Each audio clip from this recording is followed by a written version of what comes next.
Did you? Okay. Yeah. Hey, guess what? We're back. We're back. Hello. We're live. Holy crap. We're live. Guys, listen, things happen when you're live. You know what I'm saying? It's one of those things where, you know, it can all go smooth, but 90% of the time, it's all not going to go smooth at all. So Mark was watching TikTok. Mark's an old guy. He's been not really into anything. And then one day I said, man, you ever watch these videos on TikTok? He was like, yeah. So yeah, I do that too. Oh, Lord, Jesus, help me. Somebody shoot the dog. And he was like, oh, man, here, watch these. And he started sending me your guys' videos and that. So I got to ask, how did y'all get into doing these videos online? So really and truly, it was 2018, and I was kind of messing around. I was on Facebook, and TikTok popped up on Facebook, and I seen this first TikTok video. And then I got on there, and I just kind of created my account, because the one I have now isn't my first account. I have a first account, but it's just hidden somewhere, and, I put an undiscovered name on it because I got some embarrassing videos on there.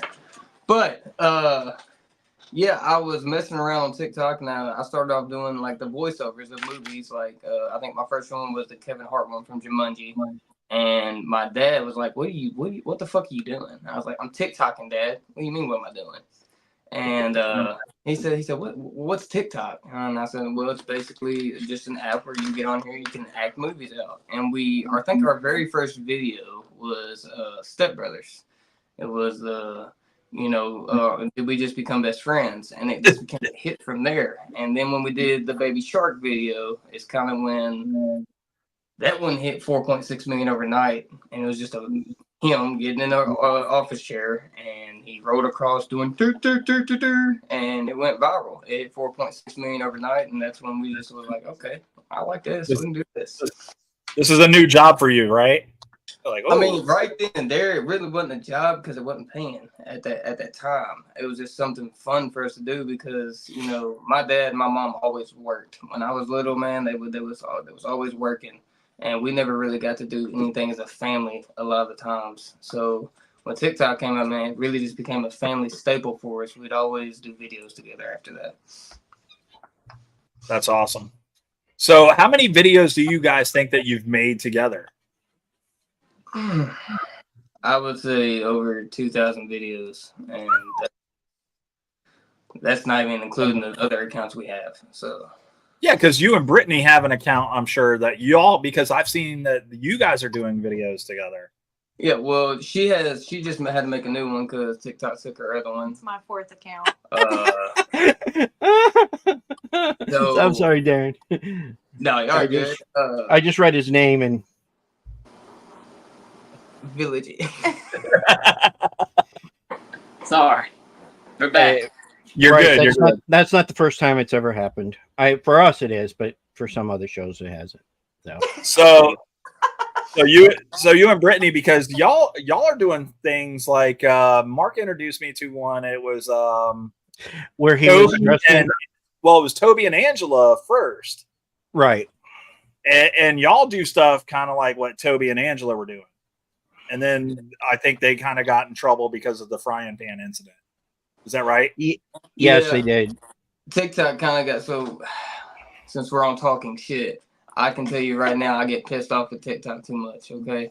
Regardless of how big I am on that app, I despise it, okay? It's just because of the fact that it's taking a lot of fun away. My dad used to be able to get hit with what we do is a cookie sheet, and basically it just makes a loud noise, but it doesn't hurt.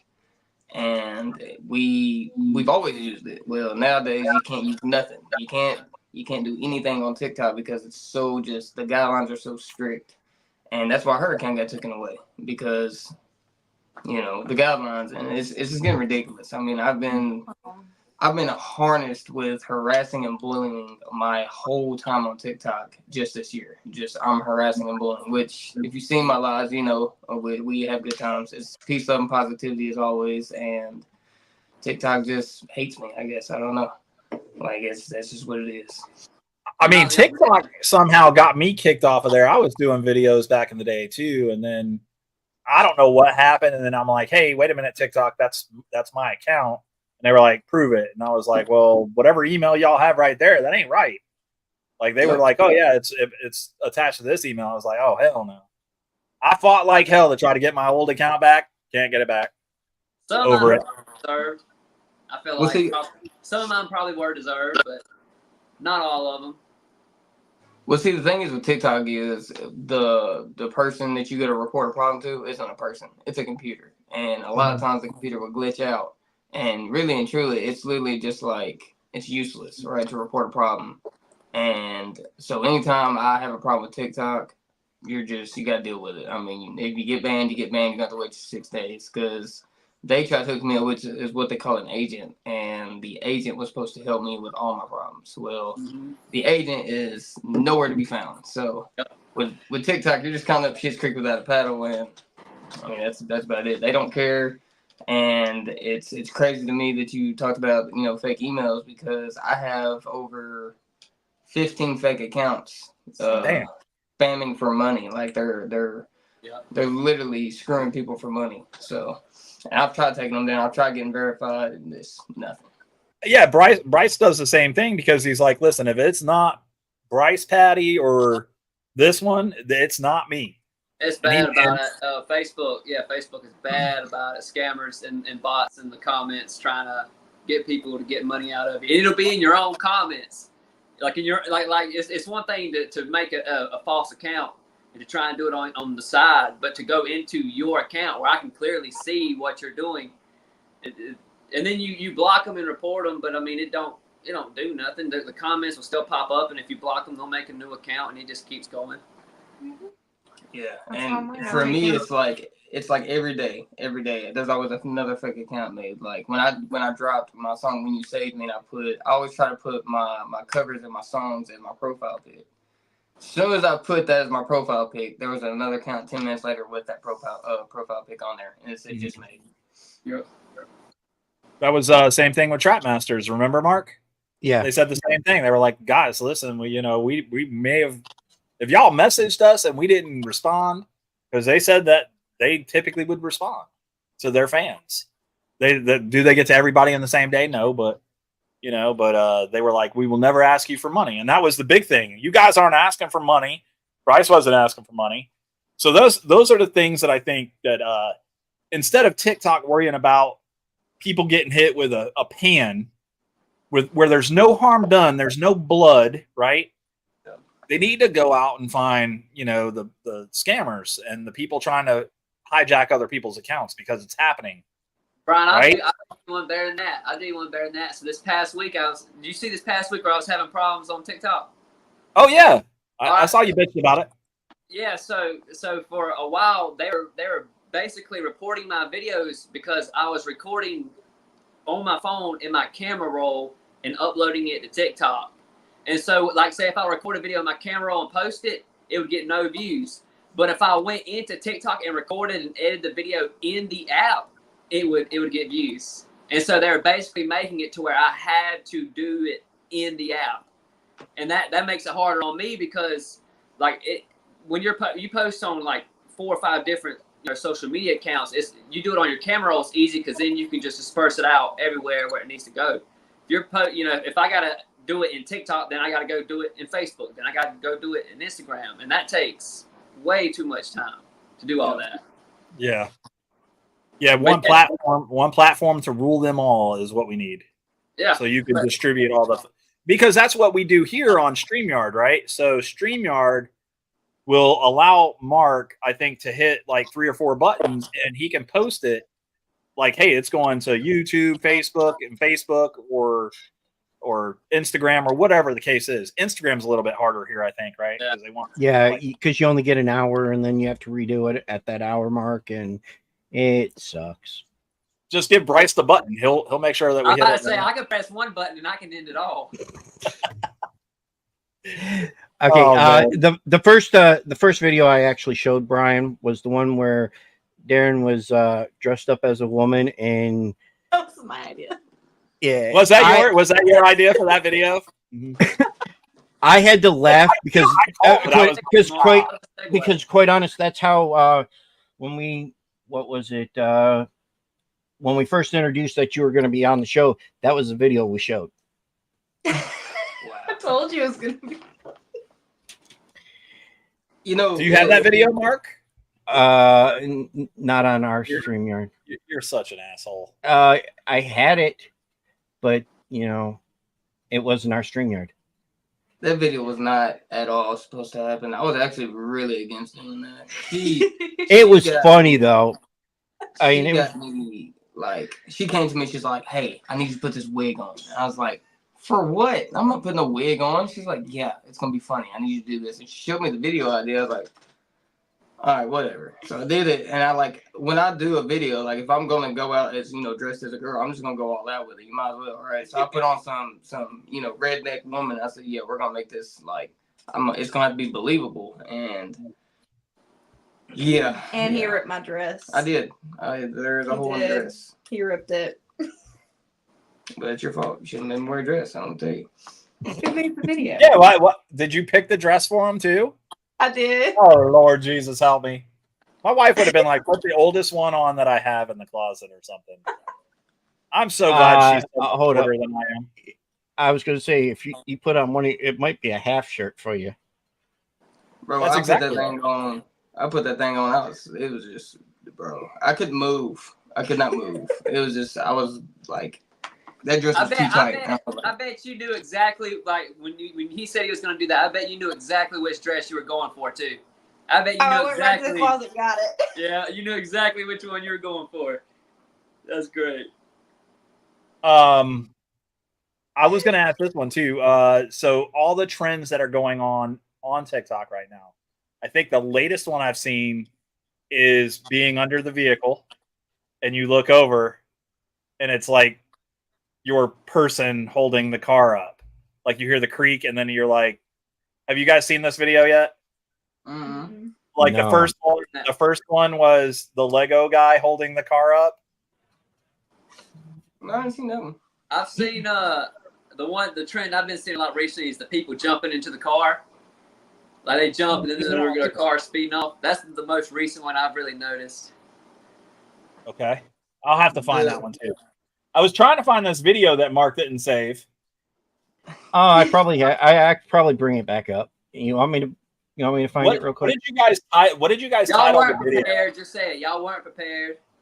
I typically do this, but Mark was like, "Oh no, we're good." I was like, "Okay, cool." Look, I was ready to go. I was all amped up, and then I fucked around and ended the stream, and I was like, "Yep, there that went. There went all that." This is why me and Mark can't be married, because one of us is supposed to remember everything, and the other one's supposed to not. I'm the one that's not supposed to remember anything. Damn it. Well, I didn't really think we were going to play that one, so that's the reason why. I downloaded his music, so that's all that matters. He gets some. Hey, he gets some. You know what I'm saying? That's credit right there. And the best part is he's on the show, so therefore we can hear him say it. That we can actually play it. Yes, I got you. Go ahead. I actually lost the last one for Colt Graves when we played his music. Yeah, I lost that one. Why? Colt Graves said that we could play his music. I know, but that's YouTube for you. All right. So my wife wanted me to do this challenge, and you guys did this challenge. I don't know how I feel about this. Somebody getting hurt. If you hit me in the face, I'm hitting you back. I'm just telling you right now. Can't do it.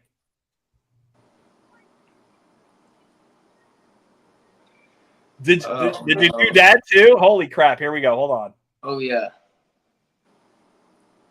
I trust my daughter.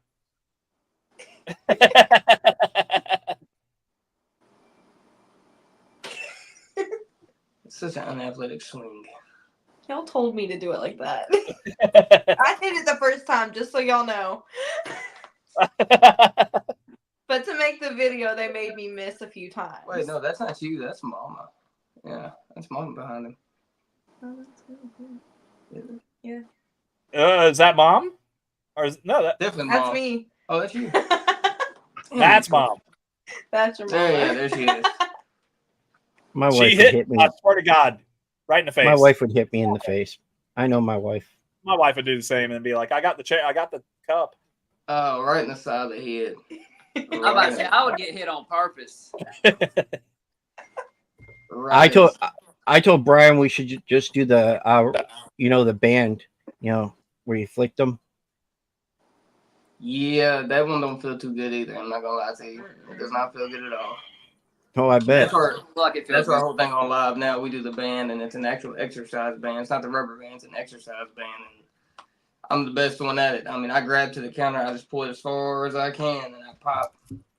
My dad had webs. Hey, Brian, I already showed that one. Oh, you did? Okay. I thought it was I had to fun. laugh. Oh, I thought it was funny too. So when you guys aren't making videos, what do you guys do? Like, what do y'all do on a daily basis? You got real jobs or anything like that? As far as like, so social media is our job.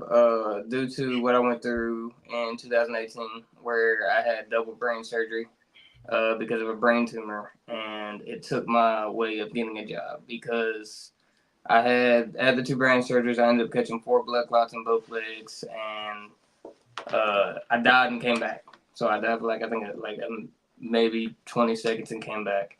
Well, then after I got to the hospital, I had 25 seizures back to back 2 months later. So I ended up not being able to get a job after that, and social media became my full-time job.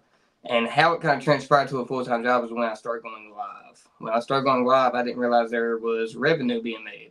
I thought it was just a bunch of silly-ass gifts floating around the screen. And I looked at my account one day, and they said, check your balance. I was like, what balance? What are we talking about here? So I went into my balance, and they had $154. And I was only live for like 20 minutes. And I was like, oh, okay, so I can actually, you can make money and actually do something. So I was like, this could be my way. This could be my way of living now. I can make a way. Even when everything got taken away from me, now I have a way. So I started going live, and, live became my deal. And I would say when we're not on social media, yep, people are going to be shocked. I play 2K. That's what I do, okay? I play 2K, or I am watching Supernatural. That is kind of a thing. K-Bug. Or watching Supernatural ended like a couple of years back now. Shut up, Brian. Nobody wants to hear your mouth run. But they're About thinking to about get- making Yes, They bringing it and back? That's one maybe. thing. Oh, well, Now, that they're still that's talking crazy. about it, but they can do it now. You don't get that My many wife is seasons. happy. You do not get that many seasons being mediocre, Brian. You just Yeah. gotta know that, man. Listen, I'm not saying it was a bad show. At first I was against watching the show, and then my wife put it on from season 1, episode 1. I started watching it, and I was like, all right, well, damn, I got to watch more now. I mean, yeah. It took me a while to get started just off the fact of how long, like you said, like 16, 17 seasons. It was so long. 16 altogether. Yeah. It was kind of overwhelming. I was like, man, it's going to take me forever to watch all that. But I eventually just got around to it, and it's actually a really good show. My wife's watching it again right now. When I'm done here, I'll go in there and I'll be watching it. Yeah, we're on season, 10? 10. Yeah, season 10 about to be, we're damn near done with season 10, about to be season 11, so. I don't want to break your guys' heart, so I won't tell you how it ends. Don't tell me. Don't. Because here's a crazy part, okay? Because the brain surgeries, I have really shitty memory. So, for me, it's like, I've seen it. And I know I've seen it. Me and my dad sit there and binge watched it. Just like we binge watched Cobra Kai. But I don't remember any of this. So when I started watching, I was like, well, why don't I remember this? I've seen this before. Why don't I remember it? And it clicked with me. It was like, okay, so obviously, I'm not going to remember that far back. So with her, she's got to work on me a lot with, because I can't remember what I did last week, much less, And then that our long ago. anniversary. He forgot what month our anniversary was, which is actually this month. Ooh. So it's a tough thing. It's a tough thing. New tattoo. Do what?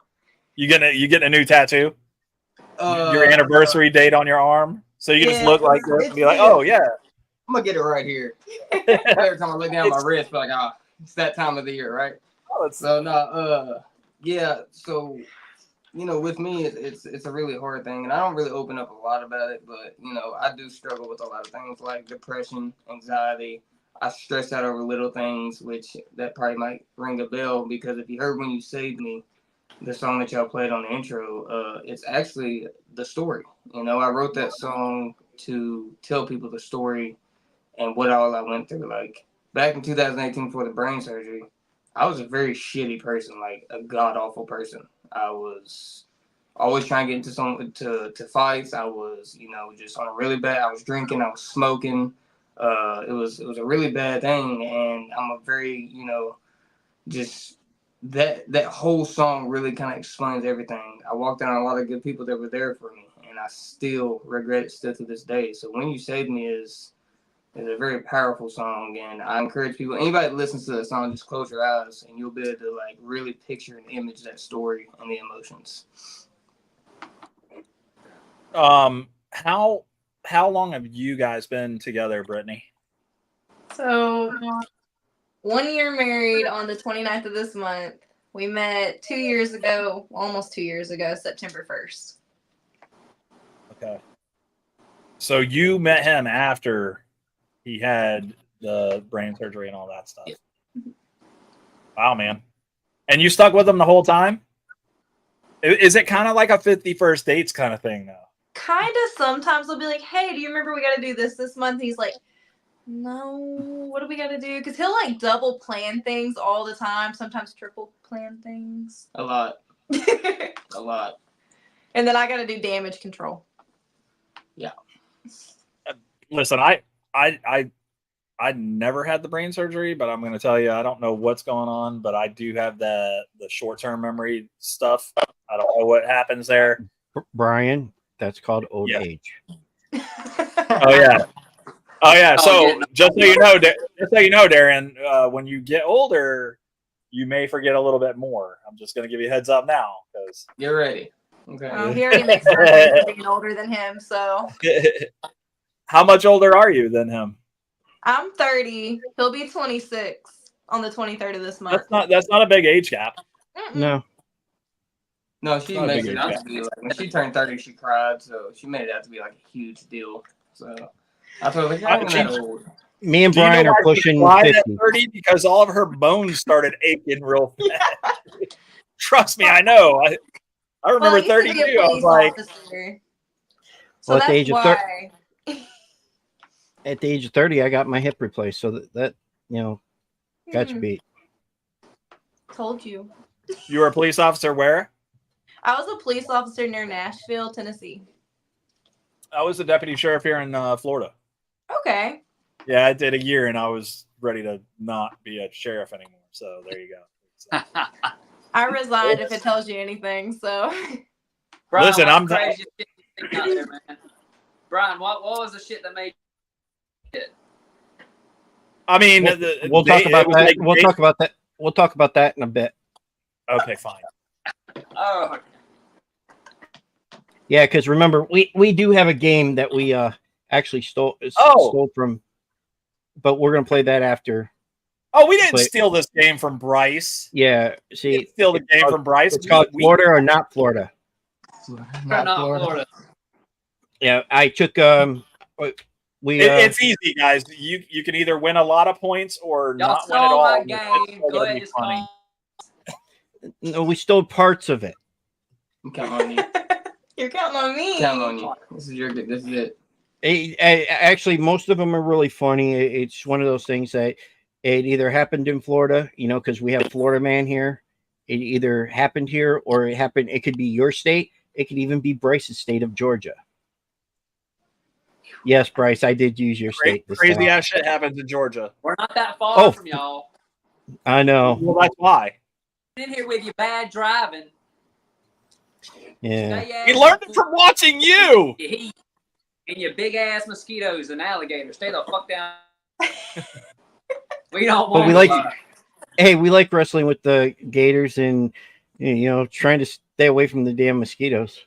Listen, here's the deal. My neighbor breeds like these Yorkshire Terriers. I breed the alligators to eat them. Just saying. Oh, come on, that's funny.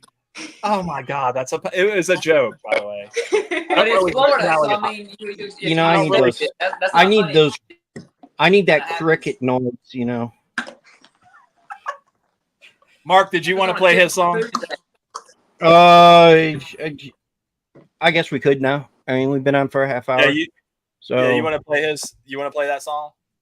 Which one do you want? Darren, is it okay if we play this song? Totally okay. Y'all can play anything y'all want to, man. Oh Anytime. yeah. Which one do you want? Pick one. One, I'd say the one that's most streamed right now. Be She's the One. It's about her. Well, I only have two on there. It's You idiot. I was gonna pick a different one, but you know. Dude can't find the road to heaven then. Oh. Play the song, Mark. Pick the song. Mom. Mom.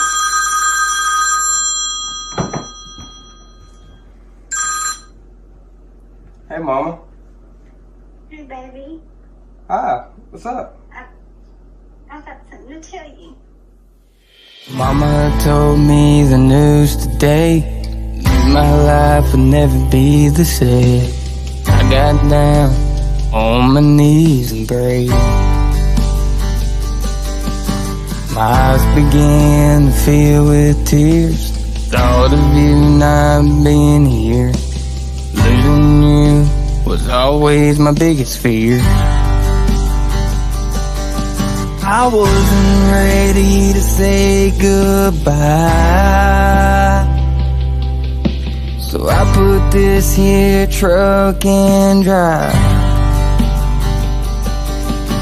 I went down them old back roads where we hunted for deer. Even checked out our old fishing hole where you gave me my first beer. I need one more chance to say what you mean to me, but I can't find the road to heaven. The summers I spent running wild and free. On the farm with you was the only place I wanted to be. Watching the sunset under the maple tree.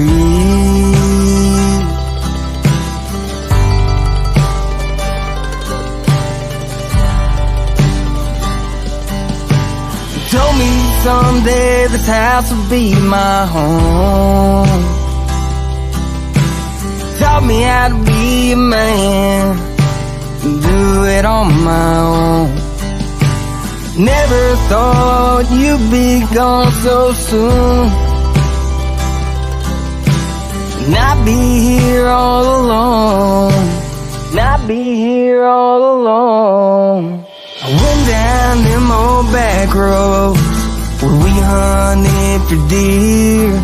Even checked out our old fishing hole where you gave me my first beer. I need one more chance to say what you mean to me, but I can't find the road to heaven. I stopped by to see you today. Left a cold one on your grave beside you. I'll see you on the other side. I know you're up there flying high. I went down them old back roads where we hunted for deer. Even checked out our old fishing hole where you gave me my first beer. I need one more chance to say what you mean to me, but I can't find the road to heaven.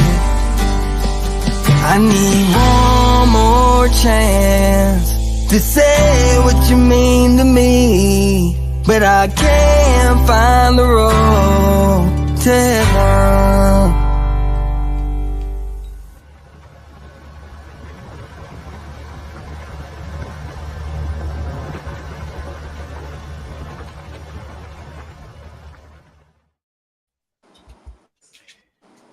Well, welcome back. Oh, thanks for having me. No, I'm just kidding. It's okay. He was just over there like, oh. All right. I know Mark wants to play this game real quick. Before we do that, Mark, you have the bat signal.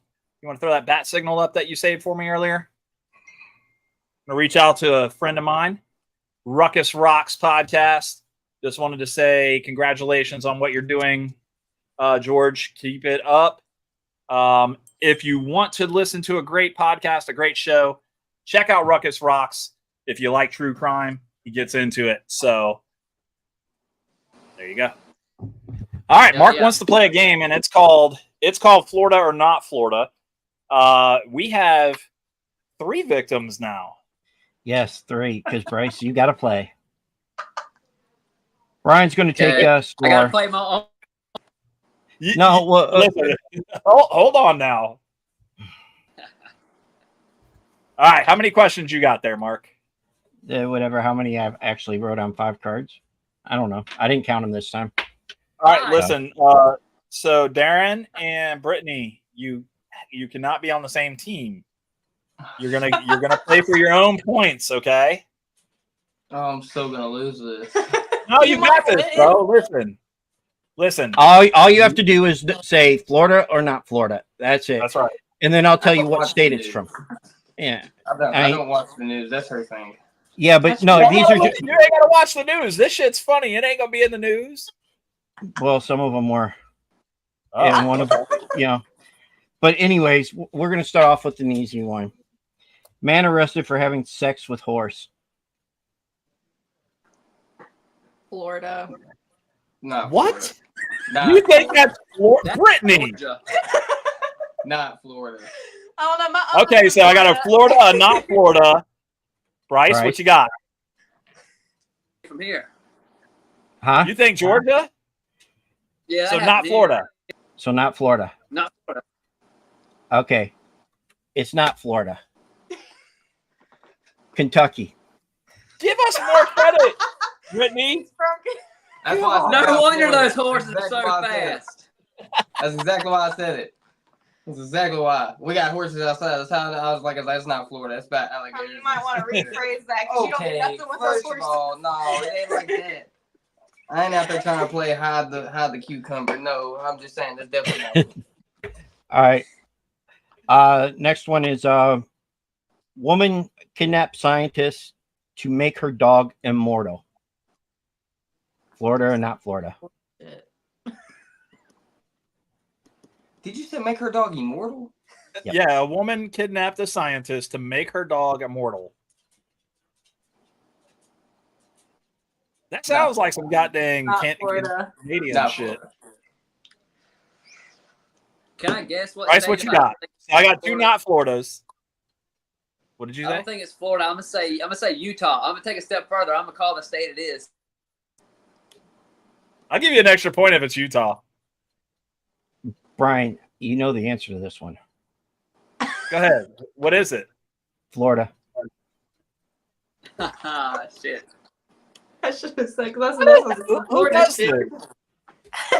Why you gonna kidnap a scientist though? That's my question. Like, Yeah. Because I want to make my dog immortal, dude. for what? I mean, Listen, the stuff that comes up in these news stories, I swear to God, this is what I'm going to turn into my skits from now on. This is what I'm going to do. All right. Next one. It's a great idea. Yeah. Next one. Man facing a felony robbery charge, allegedly trying to steal 1 cent from the bank. honestly, that sounds like some Tennessee shit. That's definitely Is not that Florida. would you say Tennessee? That's not Florida. That's like no, that definitely ain't Florida. Darren says not Florida. Brittany is. We'll come back to you. Hold on. Bryce is. I'll say Florida. You said that one's Florida? Yeah. He stole the penny from the bank, y'all. 1 penny. I'll say not Florida. So 2 not Floridas and a Florida. Here we go. What do you got, Mark? Florida. Holy crap. Bryce is up a point. For 1 cent? You mean to tell me you robbed the whole bank for 1 cent? No. That sounds like where I used to pull. When it came up on my thing, I started laughing. I said, "Okay, I'm using this one."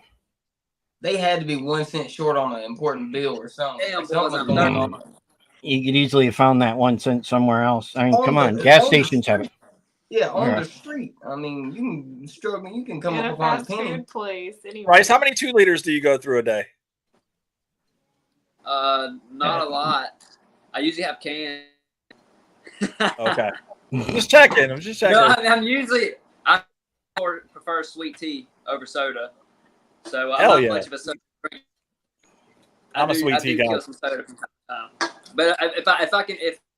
But yes, it would be sweet tea above anything. But I think that's just a Southern thing. I think sweet tea too, as a Southern person. Depends on who makes it too. So Yeah, that's true. Yes. All right. Next one. 21-year-old released from prison to carjack a woman in the prison parking lot. He was caught when he found out that he could not drive a stick. Florida. damn it! Stop. Oh man, Bright. I just tapped the thing. Hey, at least he didn't. Don't least hit he the didn't- button. Don't you hit the button. I didn't hit nothing. I didn't hit I nothing. tapped this. that I time. tapped the desk. All right. So a man got out of prison, carjacked the lady, and then Couldn't get away. because he can't drive a stick shift. I don't know, y'all. This sounds like some shit that happened in high school and not in Florida. I'm just saying. I'm gonna give y'all a hint now. You want to phone a friend? I'm gonna say not Florida. I'm gonna say not Florida. And then Brittany, what'd you say? Did you say Florida or not Florida? I said Florida, but So Brittany, Florida, and then 2 not Floridas. Not Florida, Georgia. I'm up 2. I'm up 2 points. I should have called it. That was my state. I'm up 2 Bryson's points. got 3. Darren's got 2. Brittany is not yet on the board. You got 0. You got 0. Come on, Brittany. Brittany's getting this one right here. This is hers. Man caught for robbing a bank while waiting for the store to be empty. He filled out a application with his real name and uncle's phone number. No, that's some Kentucky shit. That's some. That's some. Let me tell you something. That's not Florida. Ain't no way. I'd Right. say not Florida. Brittany's not Florida. I'm gonna say Florida on that one. I'm gonna because Bryce is the Florida. So I got 2 not Floridas. 2 not Floridas. Heavy drugs involved. Hey, look, Brittany got on the board. It's not Florida. 2 not Floridas. All right. It's Georgia. Damn. Close enough though, right? Was he? Hold on. Was he Florida-born citizen? We need to do a deep search. We don't claim him up here now. Man arrested for directing traffic while urinating. Oh God, that's some Nashville stuff. I'm gonna say Listen, Florida Mark on said this that one. he pulled them from all the states. So I think What that did could you go say? anywhere. That could happen Yeah. anywhere. Yeah. I'm gonna say Florida on that one. you going Florida? Yeah. Okay, we got a Florida. We got 1 Florida in the house. Not Florida. Not Florida. Why I gotta be the last one? You should have waited so I could have be the last one. Yeah, I mean, I'm gonna go Florida. What you got, Mark? Florida. Damn. Florida. Now, this one I was going to save until the end, but I had, I sent this to Brian earlier and I started cracking up laughing when I sent it. No, I responded with freaking this emoji, dude. I was like, get the fuck out of here. Man on the run with no arms and legs is armed And dangerous. and dangerous. Florida.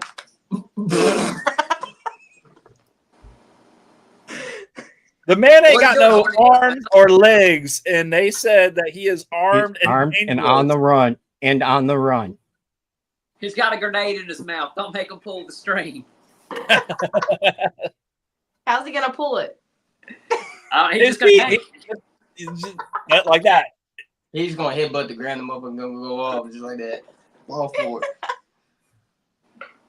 I turned too fast, dude. My neck is like sore for the next 2 weeks. There's no way he's gonna pull that off. I'm gonna go not Florida. I'm gonna take a chance on this. Not Florida. Darren's not Florida. I'm gonna say Brittany? Florida. And 2 Floridas. Just because the face you made when you went like this, I was like, maybe. Mark, what happened? Florida. There we go. Let's see here. How many more you got? About. Don't worry. Oh, Jesus. Man steals. Yeah, shit. Yeah, can't even read my own handwriting. Man steals gas from a police cruiser. Girlfriend snaps picture. Later posted on. Hold on. Okay. I'm saying it too fast. Woman steals gas, or man steals gas from a police cruiser. Girlfriend snaps picture to later post the picture online, titled "Legend." Not Florida. We've got some pretty badass legends here in Florida. I'm just gonna tell you right now. That sounds like Texas, man. That's I not. think Florida. it's a Texas thing. That's not Florida. Not a Florida and not Florida. So we're all saying not Floridas. Not Florida's. Tell me it was a Florida, man. Not Florida. Holy Kentucky. crap. Kentucky. Everybody got a point on that one. Kentucky. I've heard that story before, so I knew it was not Florida. You said Georgia. I thought there was one in Georgia. There's one in Georgia that did that, something similar to it. 2 men tried to pull an ATM out of the wall. Instead of pulling the ATM out of the wall, they pulled the rear bumper off, and they got scared and took off without the bumper, leaving the tag there. Oh, that's Florida. Why's it got to be Florida? That's Florida. Oh my god.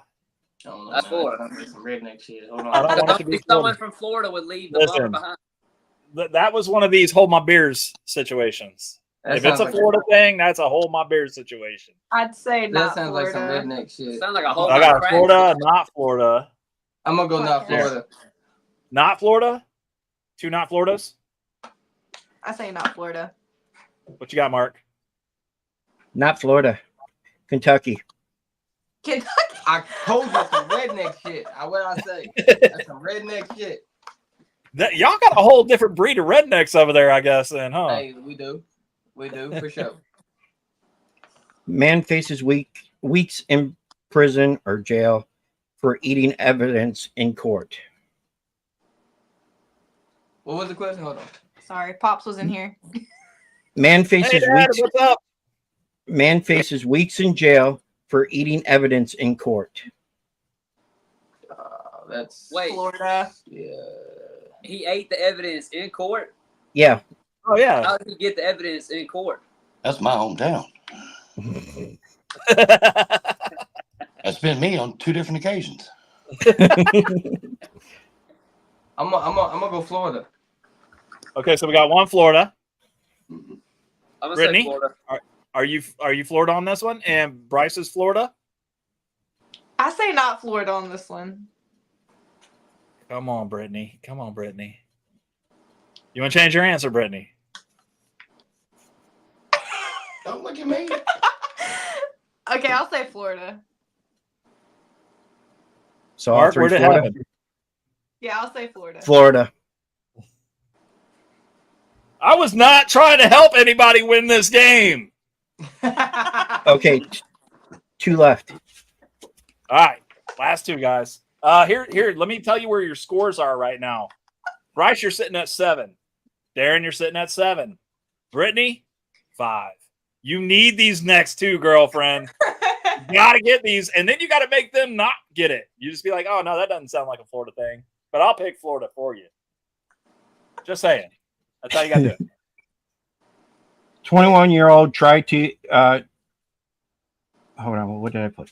21 tried to cash a check for $360 billion He forgot to make the check out to himself.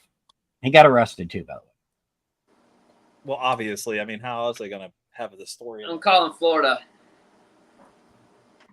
Shame on you, sir. Why? Because I'm good at what I do. Okay. And I went to 360 Florida I went to Florida for 3 weeks. I moved to Orlando and I was like, "Yep, seen all I need to see," and I moved my ass right back up here. Right back up here. I'm still trying to move out of Florida, so They said you Not coming gonna back Monday? Yeah, man. See y'all. How to quit your job? $360 billion. I moved 360. How much? Billion with Billion. a B. $360 billion. Four. I'm gonna go not Florida. So I got one Florida, not Florida. It's all up to you, Brittany. That does kind of sound like someone from Florida. What you got, Mark? Not Florida. Not Georgia. Georgia. Shout out to Atlanta. That's right. So Darren was the only one that got that, right? Yep. Damn. Last Darren one. leading by one. Leading by one. Here we go. Last one. Last one. This one was just something I thought was funny myself. Man crashes into police cruiser. When the officer asks for the driver's license, the man hands the officer a bear.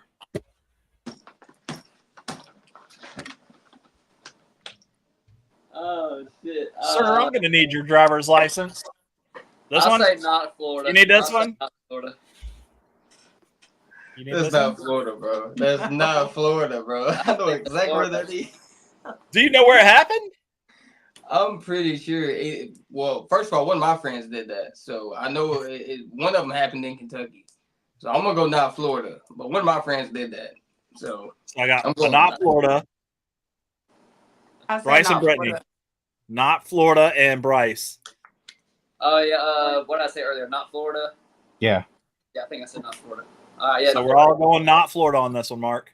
Oh, sure and hell wasn't Florida. It was Georgia. Of course, it was Georgia. I told you I had some good. In the winner, our special guest, Darren. By 1 point, you etched it out, my guy. Bryce had you. He was right there. He was right there. Do I get a participation trophy? Fuck no, that's not how it works here. You don't win All nothing. right. Here. You just win that. You just have. Cry about it and send out a mean tweet later. Yeah, You won't do that. You won't. I don't. I dare I you. don't have Twitter. You don't have to worry about that shit. Guys, thank you for participating in the game. Now let's get back to talking shit with one another. Comedy. Comedy for a second. Originally, like I said, when I found Darren, it was with his dad, Big Fat, who showed his head, just sort of. And we were trying to get. Never seen him ever before in my life, ever. And we tried getting him on the show. Big Fat said, send me a message on Instagram and I'll answer you. And here's a year later, no answer. Because you got that fake account. But guys, can we? He gave me the Instagram account. He told me it was. You gotta like my dad, man. He's not a technology whiz, so it's probably in his request and he don't even know it. Probably. Mark not responding. Who does that remind you of? You. Yeah, but now I got your phone number. It don't matter. I'm the You one answer worse, though. I might get back to you in 3 to 4 business days. Yeah. Listen, we invited Bryce to the show for the very first time, and I'd watched a couple of Bryce's videos, and the very first one I ever caught was the Mexican American comedy thing, and then I was like, damn, that's funny. Then I started watching other ones about his uncle. Who's your uncle? What's your uncle's name?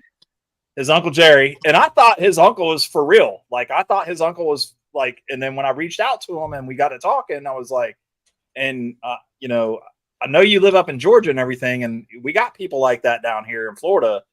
Can you tell me more about your Uncle Jerry? He said, I made him up. Come on, man. Figment of my Come on, man. So So as far as when you guys do your comedy skits and stuff like that, do you all take from other people, or do you? I know a lot of you guys, a lot of comedians write their own stuff. I know a lot of comedians share jokes and stuff like that. When you're doing these skits and stuff like that, do you attribute to anybody? Is what I'm trying to get at. I guess I don't know. I'm just rambling at this point. So my dad's actually friends would call me Toby. Okay, and Toby's where he got the frying pan idea from my dad. That's where he got that.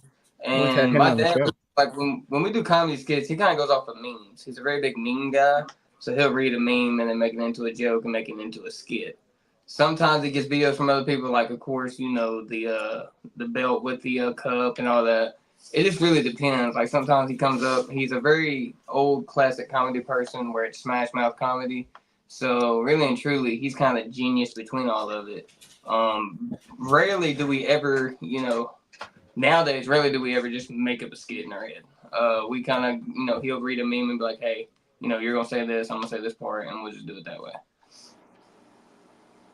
I think doing more skits. I mean, I think a lot of people love to watch those because they're emulated.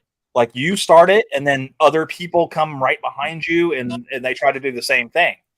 And I've seen it. I've seen it with a lot of your guys' stuff. Where I don't know who started it, so I'm like, okay, well, I watched this video, and I know that I've seen it here first. Like I watched your stuff, and then I'm like, 4 or 5 videos later, I'm like, I just saw this video, but somebody else did it. I was like, so just trying to figure out who does it and stuff like that. And there's specific topics and trends that are going around right now. Like the Hawk 2 girl is getting her 15 minutes of fame. Have either of you guys, Bryce, Darren, Brittany, have any of y'all thought of doing a skit about the Hawk 2 girl? I did a joke about it already. What's the joke? Shit, I can't remember, dude. That was like 20 jokes ago.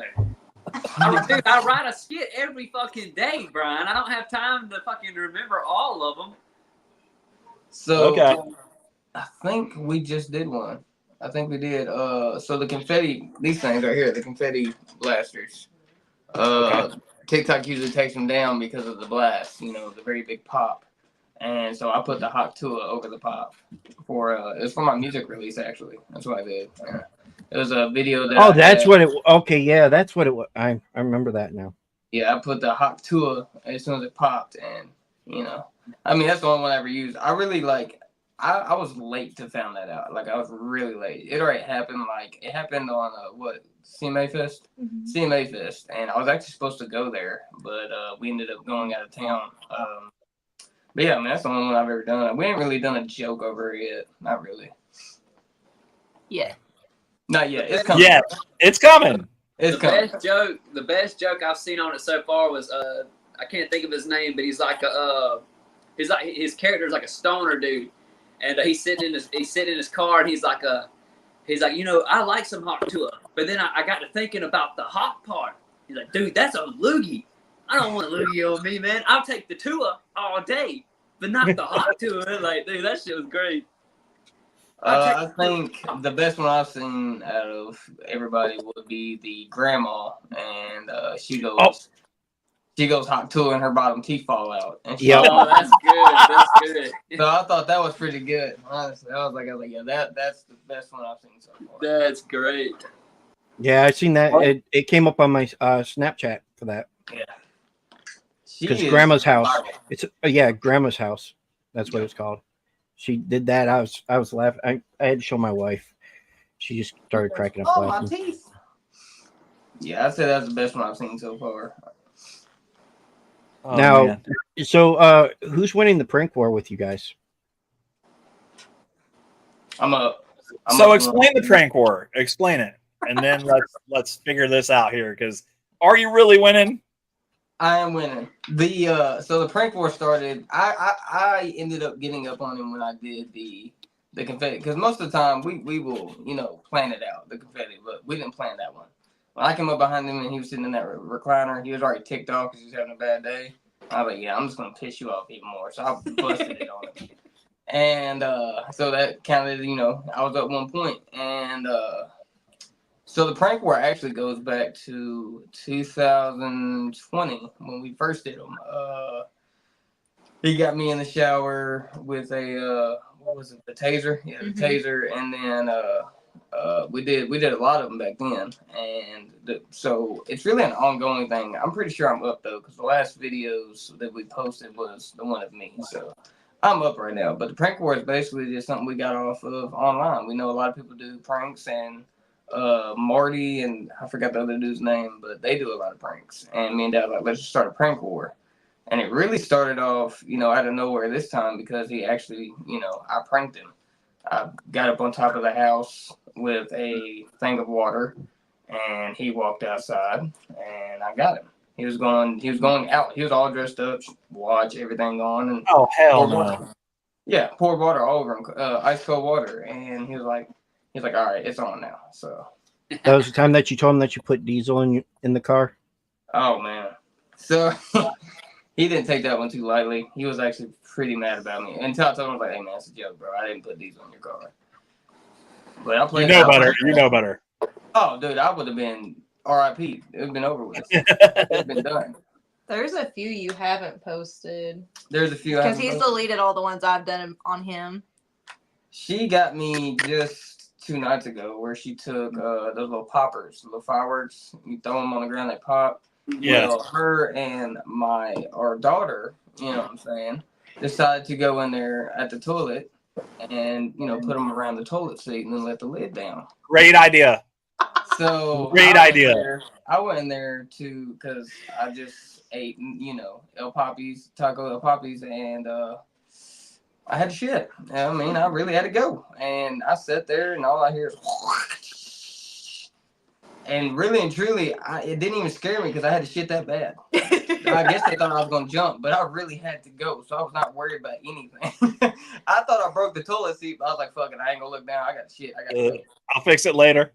Yeah, I'll fix this all right. And then I look, and I lift the lid up. I said, are you shitting me? Because it's like black spots all over where the poppers done went off. And the toenail polish pranks. I feel like I've done it twice. I feel like that's something that everyone's experienced. Like everyone's had that experience of like using the bathroom out of a buddy's house or something, and the toilet doesn't want to flush or messes up, and it's like, why does God hate me? Like, why? I got my dad. You gotta ask them for like the plunger and stuff, and you gotta unclog their toilet, and it's like. I got my dad one time. I put plastic wrap on his toilet. And he went to go pee, man. It went all, and this was before we even got on TikTok. I took that plastic wrap, put it perfectly over there where you couldn't see it. Went to pee and it just bounced right on him. Just got me. I'll never forget, because this is a couple years ago. This is one of the best pranks we ever did on my aunt and them. They went to the Georgia-Florida game. And Mark, Brian, y'all probably know this is back when Florida was on that 20-year long stretch where they were beating Georgia every single year, and Georgia couldn't beat them. And Georgia finally beat them. For your spirit. Yeah, Georgia finally beat them, and so they went to the game, and so we snuck up here to this house, the house I'm living in now. My aunt was living here, and we came up here and we Vaseline the door handles, she had a Florida rug. We turned it over and took like that spray paint, the washable spray paint, obviously, but we spray painted George on it.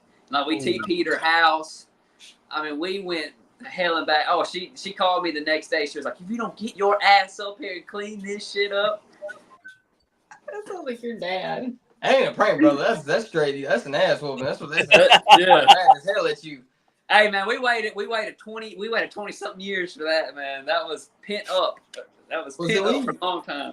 We pull pranks every now and then, like when we're on the road. We got Sean Paris, which is a good friend of mine, who's kind of, him and Dad have kind of been, mentoring me in the singing deal. And we was doing a show up in North Carolina. It was for children, was raising money for children.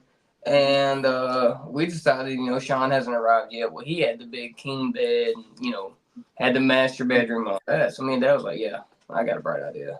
So we took his bed, took the mattress, took the pillows, took the sheets, took the bed spring off and everything. He just had slats. That's all he had right there. Yeah. We hit him. We took his mattress and we put it outside. We took his pillows and we stuck them in a closet, and then we took the bed springs themselves and put them in The shower. In the shower. So when he walked in, he had nothing. I mean, there was nothing. Just a fireplace. That's it. Just a fireplace. Boy, oh boy. That was great. That would have. So, how long did it take him? Did he get like heated or like? No, did he knew it because he was staying with Darion the Big Fat. He knew something was gonna happen. He already knew something was coming. Yeah, I mean, anytime someone says it, they know something's coming. Like, we're gonna get him with something. Listen, I've seen the videos and I was like, dude, we've done this back in the past, but there's the videos where it's like somebody's birthday and you go in their house and you find something of theirs. Like you just go in a drawer and you're like, oh, dude, wrap this up and give it to them. And you do that, and then they're like, they're opening it up and they're like, oh my God, I got one just like this. And I'm like, yeah, I know.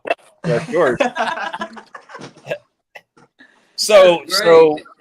So I used to work at a sprinkler company, and me and that guy used to kind of go back and forth, me and the owner. Like the very first time I met him, he jumped out of the trunk of a car. And the only reason I didn't get scared was because I was on the phone. So all I tried to do was slam the trunk down real fast. And then so Christmas started rolling around. Like we're getting closer and closer to Christmas. So I went out and bought a bunch of stuff from the Dollar Tree. Way to go. Way to go. Sorry, Brian. So I bought a bunch of wrapping paper and those little bows. Nothing's going right tonight, Brian, okay? A bunch of wrapping paper and the bows, and I Continue. papered his entire desk. The stapler, the computer monitor, the desk, the chair, the whole thing. Bows on everything. There you go. Merry Christmas. That man came to work. He was like, you're fucking kidding me, right? He was like, I'm not even in the mood. Yeah. And then I just watched him, and he was laughing about the whole thing. I was like, all right, good.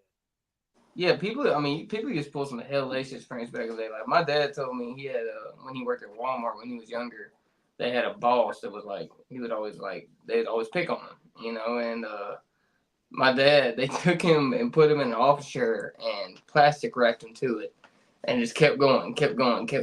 And then they left him out there in the office chair. It was like freaking 1 a.m. in the morning, and they just left him out there, and he had only this finger right here to like kind of gauge himself out of there. And then the next day they took to the car and they bubble wrapped his whole car. I mean, underneath, over, just everywhere. And it took him 3 days to cut it off. Damn. That's spiteful, man. That's not even a prank at that point. Well, see, nowadays, like with her pulling pranks, like, you know, she got me one time good, okay, and she did. She got me really good one time. I gotta give it to her. I'm a heavy sleeper. I am very heavy sleeper. It was twice actually. I don't sleep. I don't wake up for nobody. It doesn't matter what it is. I will not wake up. When I'm knocked out, I'm knocked out. And I went the whole day without noticing it until it got nighttime, and I was taking my socks off, and then, you know, I was trying to find. I think it was my earring I dropped, and I looked at my toes. I was like, I thought I was seeing something because I was like, hold on, what the fuck? And I turned the light on. All my toenails was pink. Like this color pink. And I said, I said, I know I didn't paint these motherfuckers. I said, she done went the whole day without telling me. Like, she didn't say shit. I'm sitting there, I'm like, what the fuck? And I look at her, I was like, did you paint my toenails? And she just, that little laugh right there. And I'm like, are you shitting me? How'd I get this off? I've done it twice. One time he went a whole week without even noticing. Yeah. A whole week. I don't wake up. I mean, like, I just don't wake up. And she got me again because the first time she got me, I was like, well, you gonna get this off. Where's the nail over polish? You know, where's the remover at? And she's like, well, we're out. I said, you gotta be shitting me. And we were going swimming in public that day. Dollar Tree. We're going to hit the Dollar Tree before we go anywhere else. Oh, man. We're going to buy a whole bottle of acetone. Yeah. I was like, it just caught me off guard because I can't believe I went a whole day without knowing my damn toenails were pink. It just goes to show I don't pay attention at all. That would suck. Color pink, just walking around, and I actually went to the store barefooted with flops on, and I can't imagine what people thought. And one of the pictures he took showing people about his merch, like the pictures that he signs and stuff, you could see his toe, his big toe colored in pink, and he didn't even realize it. And I still didn't tell him until now. That's fantastic. That's like Look at the face. Best prank ever. What's the time on this, Mark? At 9:20, sir. Wait a second, because I did something very similar. So I had my I had one of my little cousins paint mine. Like I let her paint them, you know, no big deal. Well, anyways, that day I was wearing slides, so I was barefoot with slides on. So like I was letting them dry and stuff, and she was painting them and stuff. Well, later that day I had to go to town, and so I go to town. I think I went to Lowe's, McDonald's, you know, the whole 9 yards. I get back home, and then I realized. I went to all those places with my toes out and them painted. So all those people, and people kept looking at me funny, and I was wondering, why the hell are these people looking at me like that? It's because of my fucking toes, man. Then the long hair don't help it. I got one of my friends pretty good. It was a piece of paper I put on the back of their car, and it said, "Honk, it's my birthday." And he went, and he's one of those road rage. I mean, he has bad road rage. And boy, they lit his ass up, son. He went everywhere, and everybody's honking at him. I'm sitting in the front seat. He's getting pissed off. He's over like, "How the fuck is everybody honking at me, bro? I'm about to lose it." And man, we got to his house. He said, "Bro," he's like, "I was driving the speed limit." I was like, "Yeah, bro, you was doing good." He's like, "Why is everybody honking at me?" And we got there, and he finally looked at the back. He said, "You son of a bitch." I was like, "Yep, I got you. I did. I got you pretty good." Yeah. That was actually really good. We kind of hit on a subject earlier. Brittany is a former police officer. I'm a former deputy sheriff. Where were you a police officer at? So it was by Nashville. It's a little small town called Gilletsville, Tennessee. And how long did you do it for? 3 years. 3 years. Did you have enough of it, or? There was one case that I did, and back then I was into the whole TikTok thing on that account before it got taken away, and a lot of the guys hated it because I was Officer of the Month quite a bit, so I was kind of up there on the Chiefs, like, oh yeah, she's great. Well, the guys didn't like it that much, so they kind of forced me out at that point. I was like, I'm kind of done. But what made me really resign was my daughter's name is Cadence. And he's stepdaddy, but basically daddy. But at the time, this little girl was 2 years younger than Cadence, and her name was Kaden. And it was a sexual assault case. And that's when I was like, I can't do this anymore. Being a single parent, I've had people follow me home from work because I work 6P to 6A. They knew exactly what my daughter looked like. He goes, he just threatened me with her. So I was like, I'm done. Being a single parent at the time, I was like, I just got to get out of this. Yep. So I was at the height of, we're going to put a camera in your face and record everything you do. And I couldn't handle that anymore. I was like, yeah, not doing none of this. Oh, we're not doing anything. Don't shoot me. Yeah. Oh, exactly. Oh, yeah. No, yeah. I was, yeah. If Brian, I wasn't going to shoot him, I was going to shoot somebody else. Brian, just admit, you didn't want to arrest anybody. You'd say, "Oh, I don't see you anymore." So here's the thing. In this county, it was it's what we call the good old boy county. And I thought I needed to be a good old boy cop. So I tried to do the best I could. You want to know how many tickets I wrote in the 1 year that I was a cop here? One. I wrote one ticket. See, I didn't write tickets. My FTO made me write them. I wish you were my cop, Brian. I went to jail.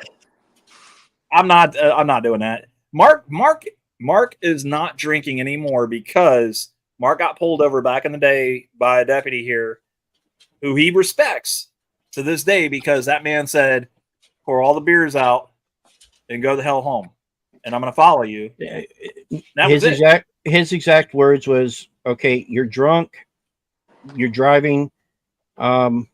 It's time that you call somebody and come get you. And we just bought a 24 pack.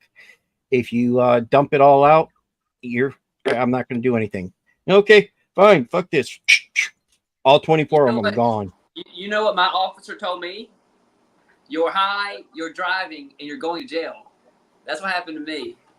Well, it wasn't too long, or right before that, I had just had my hip replaced and I was using a cane and couldn't walk a straight line anyways.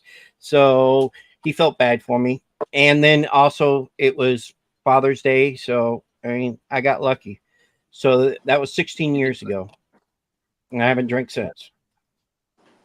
See, I hated Bryce's DUIs. problem was he didn't know how to hide the weed. Do what now? You didn't know how to hide the weed? Oh, it's a Hitman reference, sir. Look, here's the thing. I didn't know where I put it.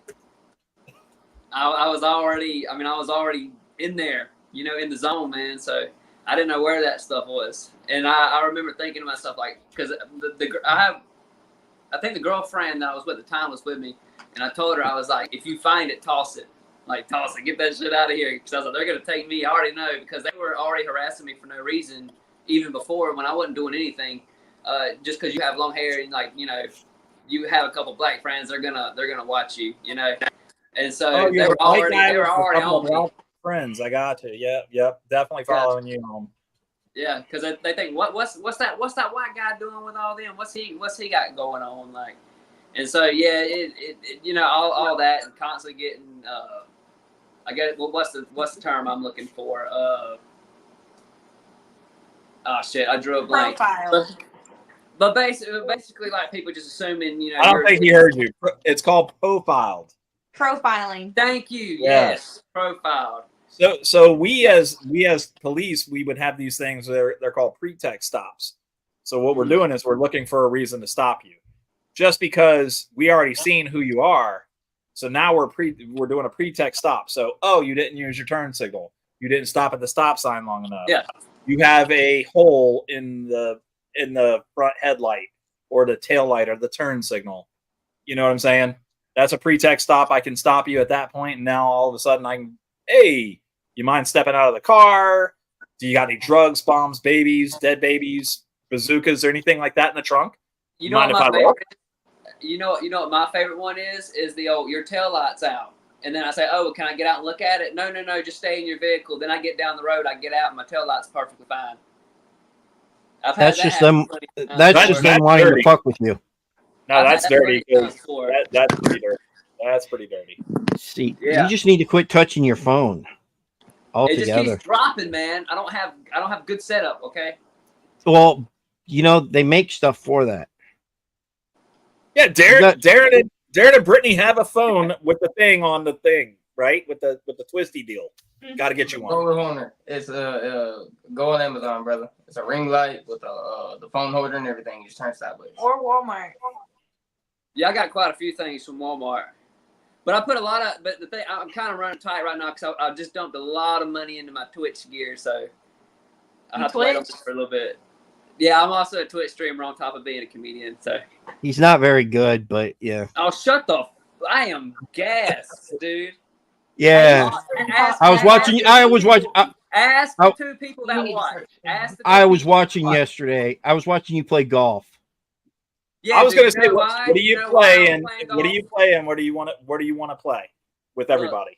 When I want to play a fun game that makes me rage quit, I play golf because golf pisses me off faster than anything else in the fucking world. Oh, that game pissed me off. I don't like it. Will make you so mad because I swear, dude, I'll line up the shot perfect. I have all the measurements, all the angles, the wind perfect. And that bitch will go like 5 yards to the left. I'm like, nope, I quit. I'll quit immediately. I'll quit, and I'll go play another game. And the people love it. They're like, man, that's hilarious, dude. I think Brittany was going to say that. Brittany, do you Twitch? Do you Twitch stream? I used to stream. Sometimes I'll stream what we play, which is Apex. But I used to play Call of Duty pretty hardcore. I would stream it every night. But then I let one of his friends play on my account, and then I went to get on it the next day, and I was permanently banned. Oh God! Damn! Yeah. And that was before we were together. Well, I am not good at Call of Duty. I play it just because I'm trying to level every single gun up that I possibly can. I prefer Battlefield. They won't let me play any of it. Battlefield is my go-to. Listen, the new stuff is coming, so prepare yourself for October. Yeah, it's also free on Game Pass for Xbox. I got Locked that. in. Yeah, I got that game for Monday. You got So it. that's I have it. Let's Monday. one-on-one. Matt, let's go. Well, let me play it for Are you you. gonna first. stream it? We'll stream. We'll one-on-one. Okay. Stream. Because Mark's gonna whoop your ass, That's what I dude. plan on doing. Like whenever, because I did it similar with Madden, where I would play online players and I would stream it, and like I would sit like how some of the other Twitch streamers would I get do. my So, ass kicked on that. well, you got to think I have to learn it and everything too. So I mean, it's a new game for both of us. Like the whole system Right. is different from Madden. The whole way it works. Oh yeah, it's totally different. But I love playing. When the old games were out, I love those. I had to actually go find 2014 NCAA because I wanted to play it for the 360. But now I just play. I got that, and I bought the other one so I can have it a few days early. All right, I'll say Darren, do you guys have any plans for going live, doing any like live shows and stuff like that? Yeah, like in Florida. So I am currently. My dad's actually on tour. He is on a comedy tour, called the Poor Me Tour. Is it just him, or is he with anybody else? So he is with Dusty Deaton and Steady Eddie. That is Dusty Deaton goes by Junebug a lot. Me right now, currently, I'm a free agent. I would love to go on tour. I'd love to do music. I recently got out of a tour called Law and Order because we all split up. So right now I'm a free agent, and if anyone wants to book me, feel free. I'm ready. So that's kind of where I'm at right now. I'm kind of trying to work on doing more for my community. I know I'm judging a talent, a singing show here, but other than that, I'm not going nowhere. I will be in Prattville, Alabama, July 28th. For their show as a special guest, and I'll be dancing. So, but I'm not a part of their tour. That's just a special guest deal. If we can get I've been trying to work on this for a long time. I just don't know how to gather the funds for it. But if we get a show together, that's what I would like to do, and try to get some talent down here in Florida. Always down. I performed in Florida at the Sadler Ranch in Fernandina. That's where I first performed out in Florida, was Fernandina. Fernandina Beach, right there at the beach area. Yeah. Okay, I know that area. That's like, isn't that Jacksonville? Yep. By Jacksonville, yeah. So that's what at some point, Mark. I don't know. I got to figure it out, but. Well, then it's like it'll be true. Well, the big thing is, shut up.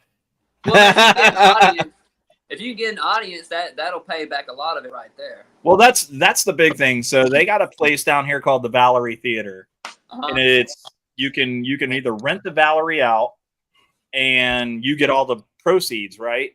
Or you could do a 50-50, meaning that the Valerie will pay X, and you get X for the ticket sales. The big thing is trying to make sure that the talent gets paid. You know what I mean? Because, like, for example, if Darren comes to Florida, if you come to Florida, first thing is I got to put you up somewhere. I got to make you have a place to stay. I'm not gonna. Hey, by the way, you're on your own for this one. No, I want to make sure you have a place. There's campsites. You pitch a tent for them. They'll be fine. Hey guys, check this tent out. It's orange. This is your accommodations for the week. We'll even give them a blow up mattress. He's got a tent in his backyard. Like, you can look out the tent. You can see him in the living room watching TV. Like, I'm just sitting out there in the tent. Like, why don't you let me in? There's a couch right there. The great thing about my backyard, though, bonfires. There you go. Can't go wrong with bonfire. That's right. Can't go wrong. No, you can't. No. Definitely, it's trying to get the accommodations together for everybody, trying to make sure that the talent does get paid and stuff like that. Because I don't want to overpromise something. If I can't do something, because I've already thought about it, I was like, here's the thing. I'll just rent the Valerie and then sell the tickets at $25 a pop. But then I'm like, okay, well, what does the talent want? How do I pay the talent? And that's what the sponsors come in at too. You get sponsors for that. Well, the first thing, who's going to sponsor it? I You've don't seen know. this county. Talk to your damn boss. You've seen this county. That's the only person I trust. Anyway, so I can easily do it. See, like the way I do it, and it's like how I like whenever I had Hitman on my show, and he was talking about doing that gig in Savannah. It was like I was telling him. It was like me, like it doesn't have to be. You don't have to pay. You break the bank with me because I know, like, if I go, like, for one, I'm a content creator, so I can create content while I'm there, and that content's going to make me revenue too. Like, hey guys, check this out. So like, there's other ways of like making that up and making that back, if that makes sense. So you ain't got to worry about breaking the bank. You ain't worry about breaking the bank with me. Bryce said we don't have to pay him. That's good. Okay. That ain't what he's saying. Oh, the phone. No. I mean, and here's the thing: if I can get, and that's what I was thinking too, guys, and hear me out on this, and tell me if I'm too far in left field. But if the content creators came together as a cohesive unit and did something one day, so you spend 2 days here. One day is going to be the comedy show or whatever the show is going to be, the comedy, music, dance, whatever. And then you spend the second day or the first day of that doing content and posting it everywhere so that people are going to show up to that show. That's the big thing, is making sure that you can get that crowd to come together and be like, all right, we're here to see you guys. You know what I mean? So that's the main thing about, even doing the shows. Like what we did with Law and Order was we post, like, where would y'all like to see us? Like just those little hints that you drop, and people are like, oh, this state. Well, then we go to that state, like Michigan, Battle Creek, and everyone was like, come to Michigan, come to Michigan. So we went to Michigan. 26 people showed up, and that was it. pass. And over 120 people said come to Michigan. So it's like, you're kind of at a hit and miss situation when it comes to people, because they're like, oh yeah, come to Michigan, we'll be there, and then no one shows up. It's like, so tour really just kind of gets pricey. It really does, Oh no. Right now, I'm trying to figure out, if, for one, I'm looking for an agent that's going to, a booking agent that's going to be trustworthy. I would love to go a lot of places. I love Texas. Every time I went to Texas, it's been a blast, especially Dallas. I love Jacksonville, Florida. It's been a blast every time. I would love to perform at Panama or anything like that. I know my main goal is to go to Nashville and perform. So that's kind of just like the certain areas I'm kind of dabbling with. But problem is finding a booking agent that's actually worth a damn, that's going to get back to you. Like, okay, not blow smoke up your ass. Because I've had a couple be like, well, I got you this show, and they're going to pay you $750 for just to perform. I was like, okay, that sounds great. And then you don't hear back from them for like 4 weeks. It's like, okay. So then really and truly, where you're just blowing smoke up my ass, there is no show. So that's kind of where I'm at with it, just touring wise. So I'm not gonna lie, I'm not a booking agent or anything to that extent. I'm not. My whole thing is I would love to have the talent come together and come to our small county and bring in more people. Yeah. We're not a big county. We're not. Yeah, we haven't had anything good in a long time here, because we used to have the country jam used to come through here every year, and it was great for Rock the Canyon was huge. Yeah, and then it all just went away. And we haven't had anything really good here in a long time. Here's the thing though, that y'all gotta take consideration too, though, is like, y'all are kind of in a small community, but where y'all are positioned in a perfect place. Don't y'all have like Tampa or Orlando? Tampa's an hour south from us. Orlando's an hour and a half east of us. Exactly. I mean, those are two major cities right there. So I mean, that would help you out a lot, because I mean that's where a lot of the crowd's going to come from. Yeah, because you gotta think it's all about. So now that it's about people driving and flights, but we can't afford that, and So with us, anytime we do a city, we'd pick somewhere, whether if it was a small town, it'd still be beside a big city. So you still get those people because, okay, it's only an hour away. Yeah, I can drive that. So that's really kind of how you base a tour off, is how close it is to a big city. You might not get one in the big city because they're gonna charge you a shitload. But at the end of the day, if you get one that's near a big city, then you're still gonna get those people from that city to come over. Yep. I don't know. I'm gonna make it come together somehow. I just don't know how I'm gonna do it. What you can do, Brian, is like just like make like just ask around, make a post, and like just see how it goes and see how people respond to it and react to it, and go from there. Yeah, Brian, make a post. I dare you. Post, man. Be like, hey, man, if we did this, what would y'all think? So then I gotta ask this. I'll share. Then I gotta ask this then. So Darren, Brian, are you on board to come in and do it? And then are you on board to come in and do it? There you go. 100%. I mean, yeah, I'm always down to do a show. You know, it's always like for me, it's always an honor if someone invites me to do a show. You know, but there's also things that come in need, like travel, stay. Of course. You know, it's places like that. Like that's just things that's business. Listen, I got a perfect tent for you. It's in my backyard. Well, no, wait, hold up, Brian. You got an RV. You got a trailer. We're not there you go. I'm not doing that. No, I'm gonna listen. If I can make it to where I can get the talent to come in, and I can make sure that these guys are gonna get fed and stuff like that, I'm definitely gonna make sure that they have really good accommodations. I'm not gonna put them in a fucking flea bag motel. I'm gonna put them in like you're not gonna put them in a Oasis here. You know, pass. That's gonna be a no from me, dog. Well, see the way I've always done it is travel and stay, and then of course performance. Food, I handle. That's fine. I like picking my food anyway, especially with her because she does not like some places, and we have to kind of. It's not that. It's just I'm very allergic to mushrooms. Yeah, and we. I can't stand mushrooms. Well, we went to what was it? The Horror Fest. Yeah, we was at the Horror Fest in Kingsport, Tennessee, and everywhere we went, I mean everywhere, it didn't matter where we went, everything was around mushrooms. Everything. Yeah.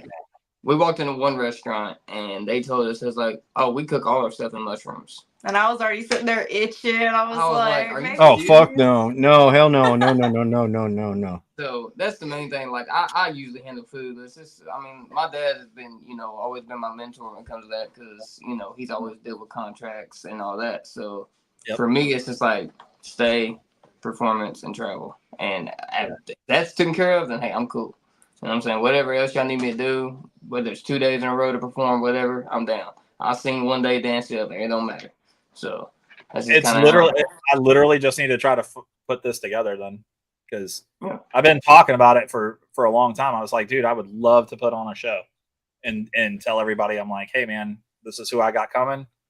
Come check them out, But that's the biggest things that I worry about is the talent, because I can't worry about me because I don't care if I make a dime, really. I just want to make sure that I bring the talent to the county so that everybody's like, oh yeah, Brian did that.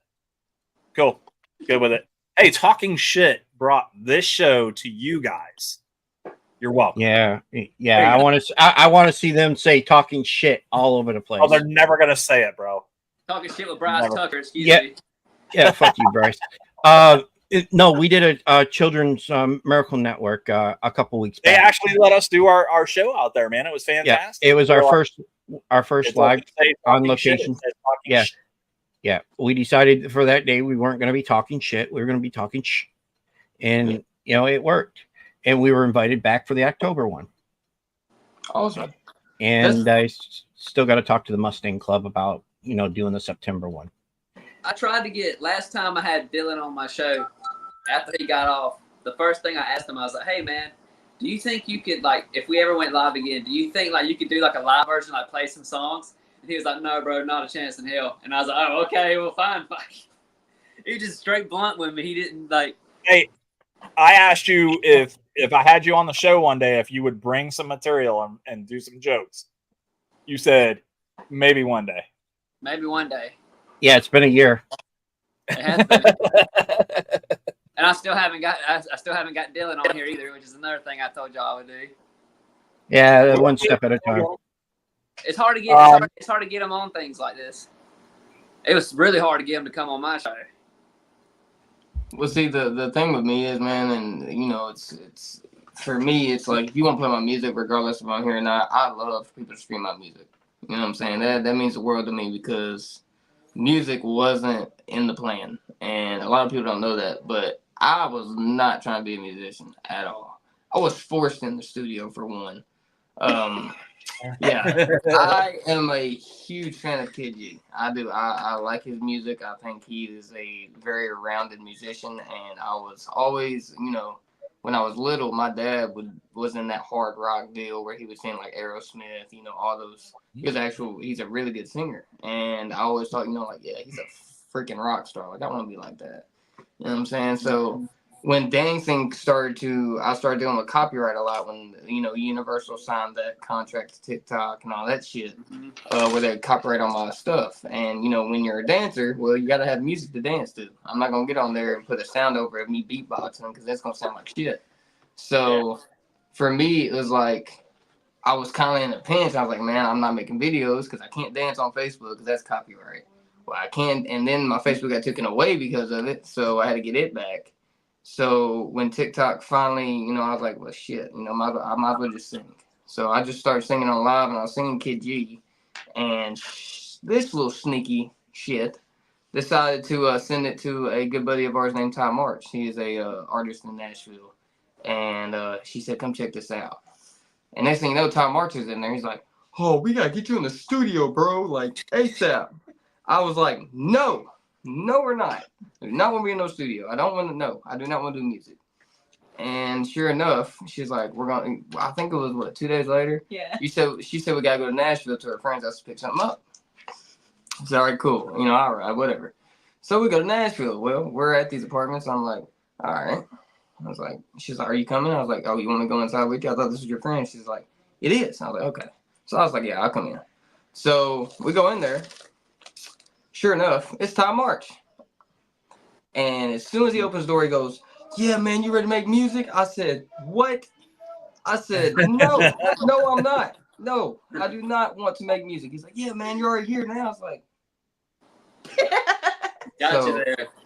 We recorded A Man's Pride, and that song came from my dad. He used to write all the time. He wrote that song when he was 25 years old. And all I had was the first verse and the chorus. He passed it down to me, because he really wanted me to follow, if he ever wanted to sing, he wanted me to put out the music he never got to put out.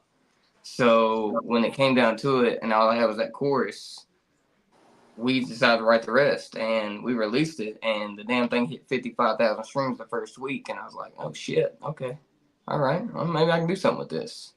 So it just went off. It went on from there to She's the One, and just it took off from that. But yeah, it was never planned to be a musician. I thought I was really going to take off with just dancing, and then it became music out of nowhere. Cause this one. It sounds kind of like me with comedy. When I first started making videos, dude, I didn't know what the fuck kind of videos I was making. I really had no idea what I was doing, and then I think one day I seen Dylan. I seen him. He was on TikTok, and he was which you guys might do. You guys know King Lazy Eye? Mm-mm. TikTok. Okay. Well, if you ever get a chance to look him up, he's hilarious. He's one of my good buddies. But he can't. Fuck! I done lost my train of thought. What was I talking about? Brian, remind me. How you became a comedian? Yeah. So one day I'm streaming TikTok, and I see he's on there, and he's making these videos, and it's just him in front of a camera just talking shit. Like about anything, just rants about something, rants about this, rants about that. And I was like, hell yeah. I was like, shit, that's kind of like something I would like to do. So I just kind of tried it. And man, I think like my third or fourth video went viral, and the rest is history from there, dude. It just kind of became a part of my life after that. Well, see, King Lazy Eye is now, he's more into music now, right?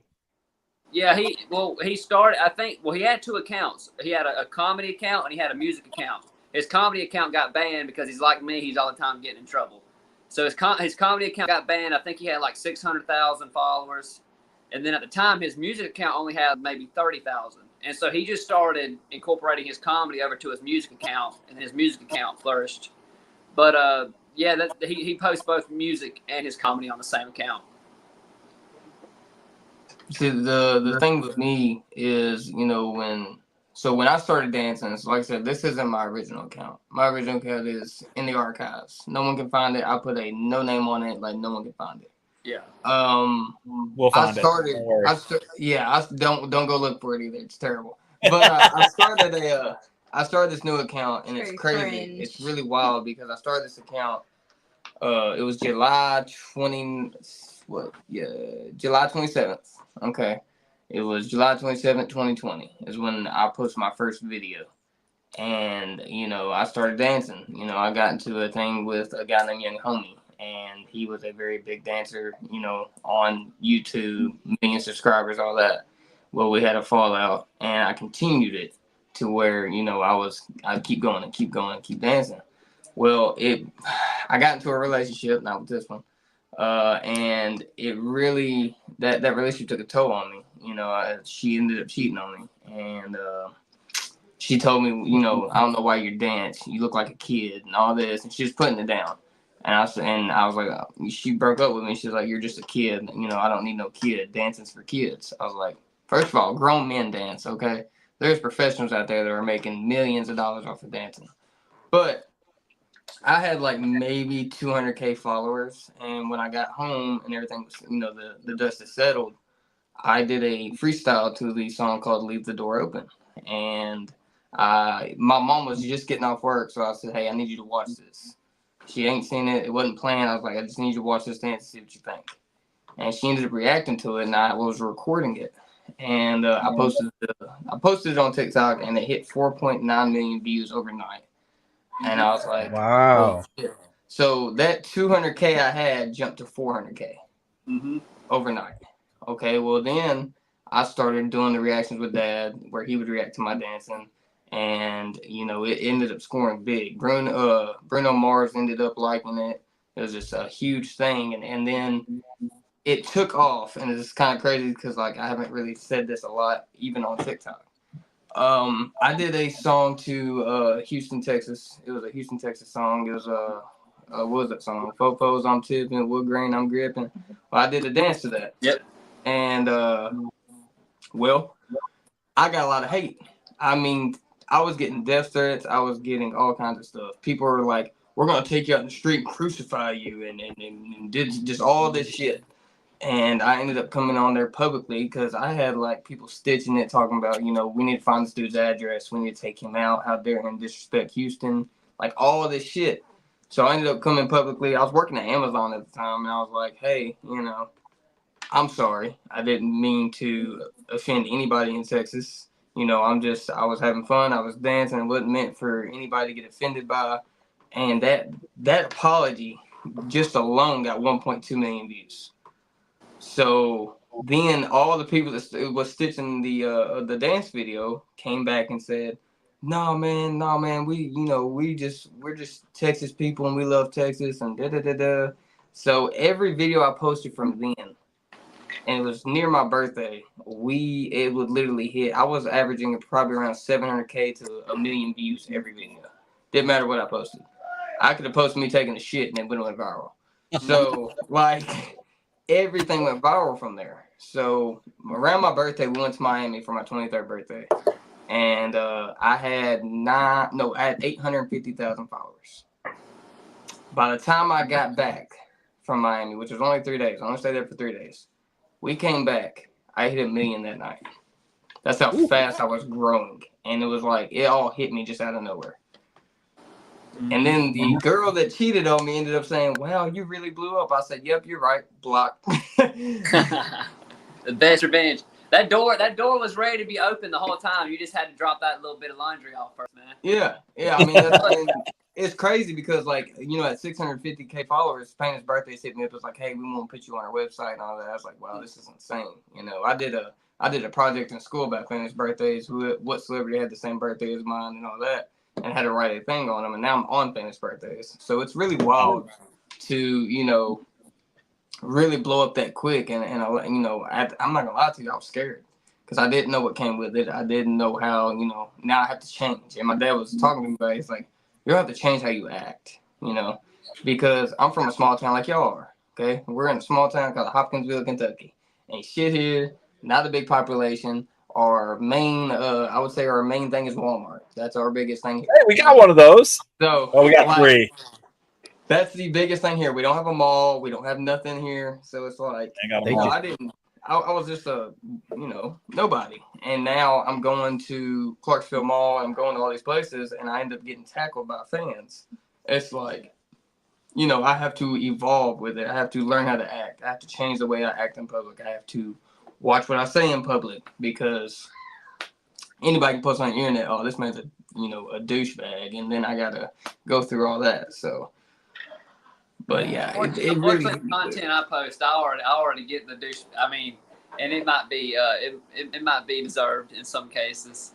Which the thing with me is when I started blowing up somewhat was that when you're a comedian, there's going to be people out there that can't take a joke, and they will. And I've had people go and they'll scroll down and just scroll down, and just report everything, and just keep scrolling, and then and they'll do things like that, or they'll post things, or say nasty things, whatever, stitch it, whatever. But over the years, I've learned, man, fuck it, who cares? At the end of the day, man, like you where you at because you're where you at, and if you ain't got somebody mad at you, you ain't doing it right. I mean, with comedy, you have to, nowadays everybody knows that people are soft as hell. I mean, they are. You can't say one thing. I mean, look at Matt Rife. Got in trouble for talking about, just a joke. He got in trouble and got canceled. So it's like cancel culture nowadays is people want to cancel people for no reason. Like, I could say something on live and I would get drugged and I'll get 50 messages about how shitty of a person I am. And it's just like, really? Like, seriously? It was a joke. So I think people just they just don't have tough skin. I mean, that's all it is to it. But when you tell yourself, like, okay, I could give two shits about what people think. I'm just having a good time. I ain't here for a long time. I'm here for a good time type deal. Right. Then you don't have to worry about bullshit. And that's what I had to tell myself, because when I first started off and I was getting hate, it really hurt. Like, the day that people started like sending me death threats, I was young, bro. I was literally like, I was scared. I was like, bro, people are coming after me. People are trying to leak my address and all this shit. And I was like, bro, I was terrified. You know what? Another big thing too is like, well, this, right? Like obviously, once you get a certain following, right? When you have people come at you, you have fans that defend you. You have fans that will defend you with their life. When you're first starting out, you don't have that. So you'll have people tearing you apart, and ain't nobody coming to save you. Nobody coming to bat for you. When I first started doing comedy, I would get like 100 views a video, 200 views a video, and at the time I'm 24, 25, so I'm probably looking stupid as hell, but I stick with it. You keep going, and eventually one's gonna pop, and once one pops, so you get that courage, then another one pops, and then you just go from there. Yeah, it's a roller coaster. When you hit one, you might as well just hop on and get ready for the ride, because it's gonna keep going. Now you're in the algorithm's favorites. Yeah. See, the algorithm on TikTok has a swing, right? Like right now, me and my dad are both in a swing, but we're only averaging like maybe 1,000 views. It's all a swing. You're not guaranteed to go live like Charlie D'Amelio every video, because you're not a favorite. You have to, just like his For You page is different than mine. All right, I see dance videos, I see Taylor Holder, I see just certain things. He probably sees comedy and different things just like my dad does. It all depends on what not to interrupt, but there's one dancer I do see, and that's I think, is it Kale? Kale. Oh, I think I know what you're talking about. He's one of the. I know he's got a couple million followers. I'd say. I think he's got 3 or 4, but he's I'm trying to think of his whole name. I know it's Kale, but it's something. But he does a lot of dance videos. He's one. No matter what I do, he always pops up on my For You page. The people I see probably the most is Slavic and B-Dash and all them. Fiction. I've seen them from time to time. Fiction. He actually followed me back because I did Chain Hang Low, and that's one of the ones he did on So You Think You Can Dance. And Chain Hang Low is my staple song. Like, my very first show I ever did, I did Chain Hang Low, and people went nuts. So, but a lot of people don't know I'm a self-taught dancer. I never took class, not once. Never class. Nope. I started watching Michael Jackson and Chris Brown and the Late Twins, and just came from there. So nice. Well, guys, listen. We asked you guys to come on the show, and we always ask for like an hour of your time. You have been so generous and given us so much more than that. I do want to, before we let you go, I did want to talk about the logo that Mark has up here in the corner. It says Zach Strong. Darren, can you tell me a little bit about that? So, Zach is a 12-year-old boy. He was our neighbor, and I was always, for some reason, we would always go outside and we would lab and we would practice our dance and all that. That's what we call lab, right? When you go to practice, you do a bunch of freestyles because that's what we are. We're freestyle dancers. None of our shit's choreos. We don't do anything. The only time we ever choreo was with Laney Wilson. That's it. So Zach would always be just involved. He would just be shocked. He'd just be in awe, and he would always come over there. And the first time he came over there was when he wasn't going through cancer. He was young. He was bouncing around. He'd do his little Fortnite moves. We let him get up on there and start doing his own thing. And it really became, he's our little buddy. So every time we go dance, Zach would come over and dance with us. One day Zach was down there playing with my nieces and nephews, and he fell. Well, my boy TK, who's another dancer, realized, he's limping, like his leg is swelling up. So we didn't know what was going on until TK spotted it, and we called his papa over there, and he ran over there. He said, they took him to the hospital. Well, come to find out, he had bone cancer. So when we found that out, it was really just like, it was a hard hit for us because this was our, our little rock star that we'd call it. And he was, always with us every time we lab. And it really just became, if I could say one thing about Zach, 2 words come to mind would be bravery and strength. Because no matter what that boy's going through, when his body was shutting down each day or how much pain he was in, he would always sit there and say, you know what, I pray for everyone else to have a good day.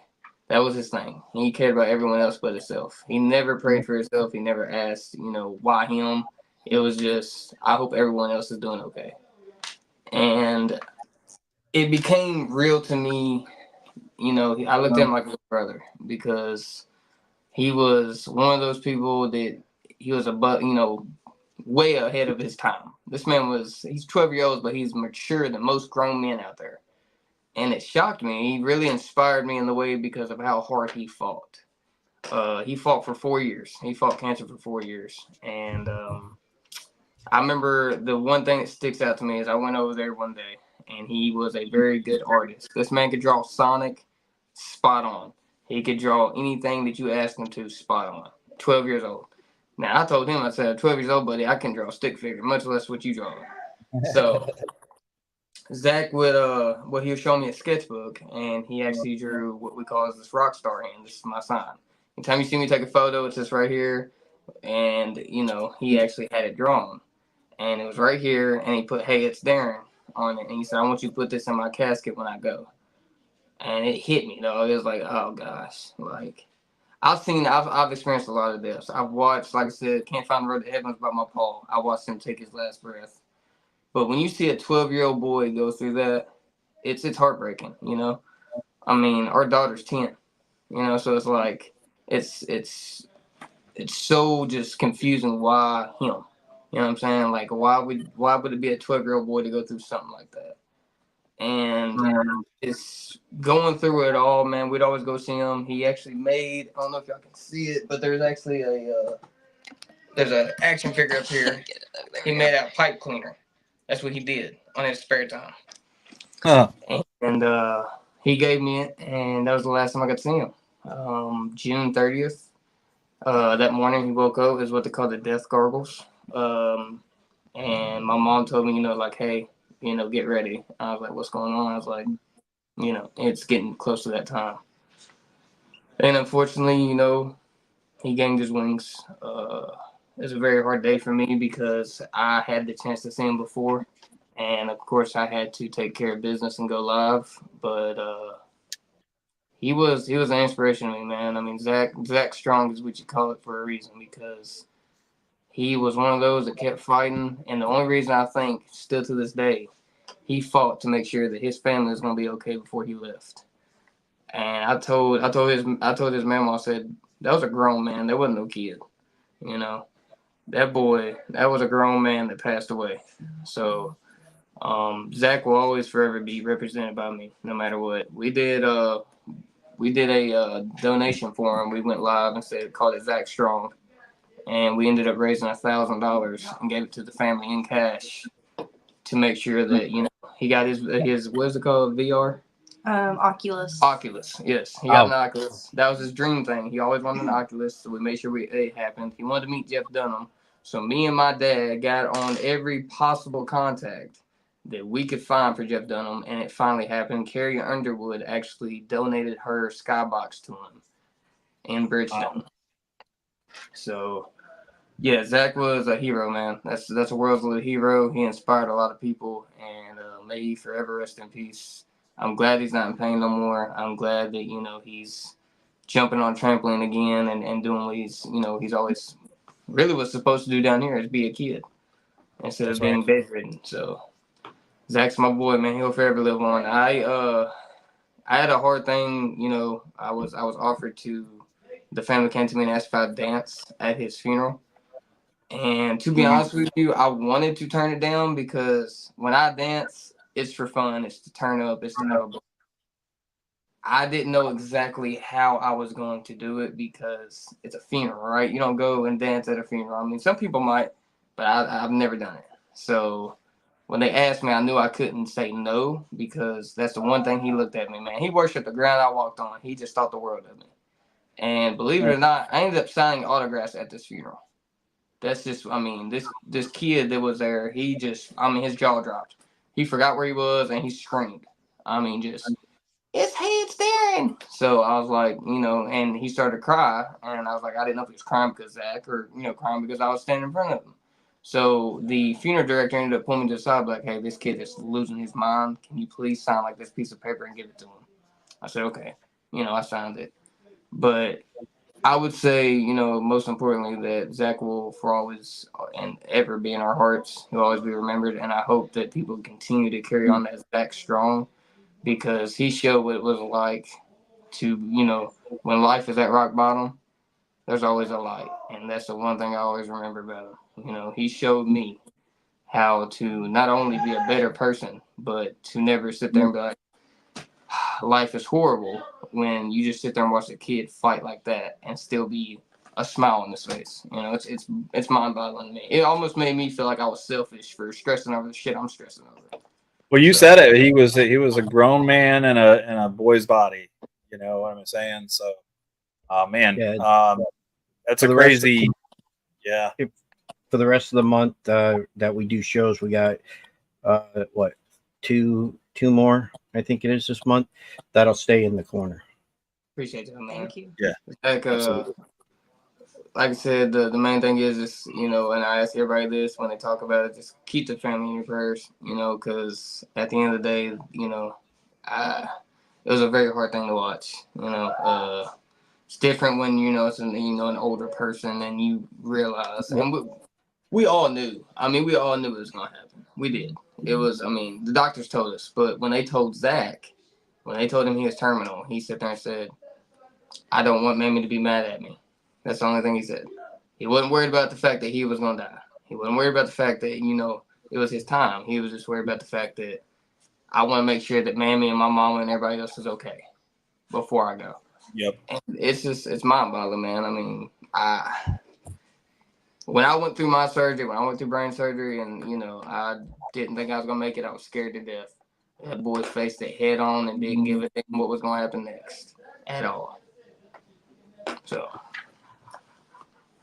Yep, that's strong, dude. That's definitely strong. I'm sorry to hear the story, the way it ended for him.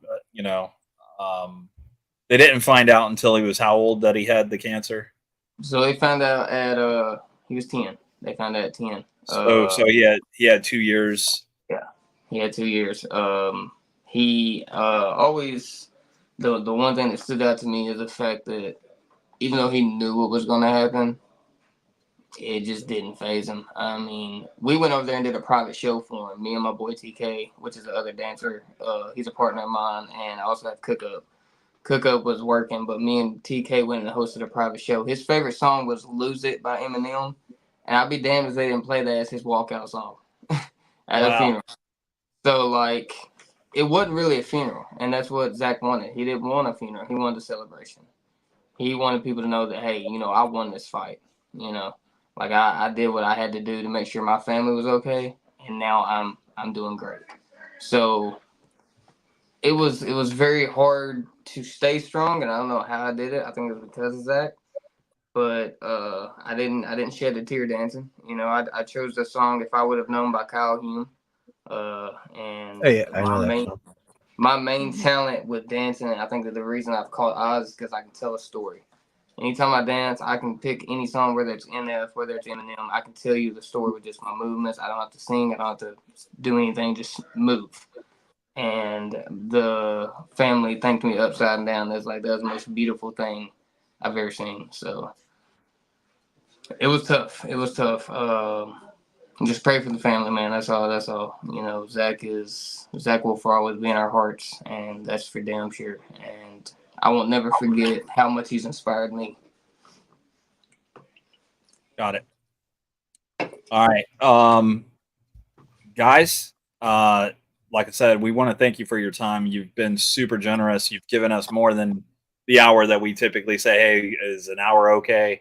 You guys have been on the show for just over 2 hours. Hey, man, look, I told Mark, I said, listen, I said, I will keep this day where we ain't got nothing planned. Y'all can ask me as many questions as y'all want. Because listen, when I'm doing a podcast, it ain't up to me on time. I'm here until people are done asking questions. We just want to make sure you guys. We wanted to make sure you guys were comfortable. We want to make sure you guys are having a good time, and that's why, you know, I try to not ask a bunch of interview questions. Yeah, we want to try to just keep it as a conversation. That's why we called it talking shit. And some people think, oh, you know, we get them on there, you know, we're going to talk shit about anybody or anything like that. That's not our goal. We just want to talk shit with you. Except for Bryce, we'll talk shit about him. His phone did it. No, his phone did it again. It overheated. I just think he needs a new phone. He said that he's going to start following you guys. So that's. So whenever you see him, it'll either say, I don't know which one he's using these days, but it might say Bryce Patty. It might say Bryce Tucker. You never know. He's a good dude. If you'll do me a favor and just take a look at him, check him out, see what you think. Yeah, for sure, bro.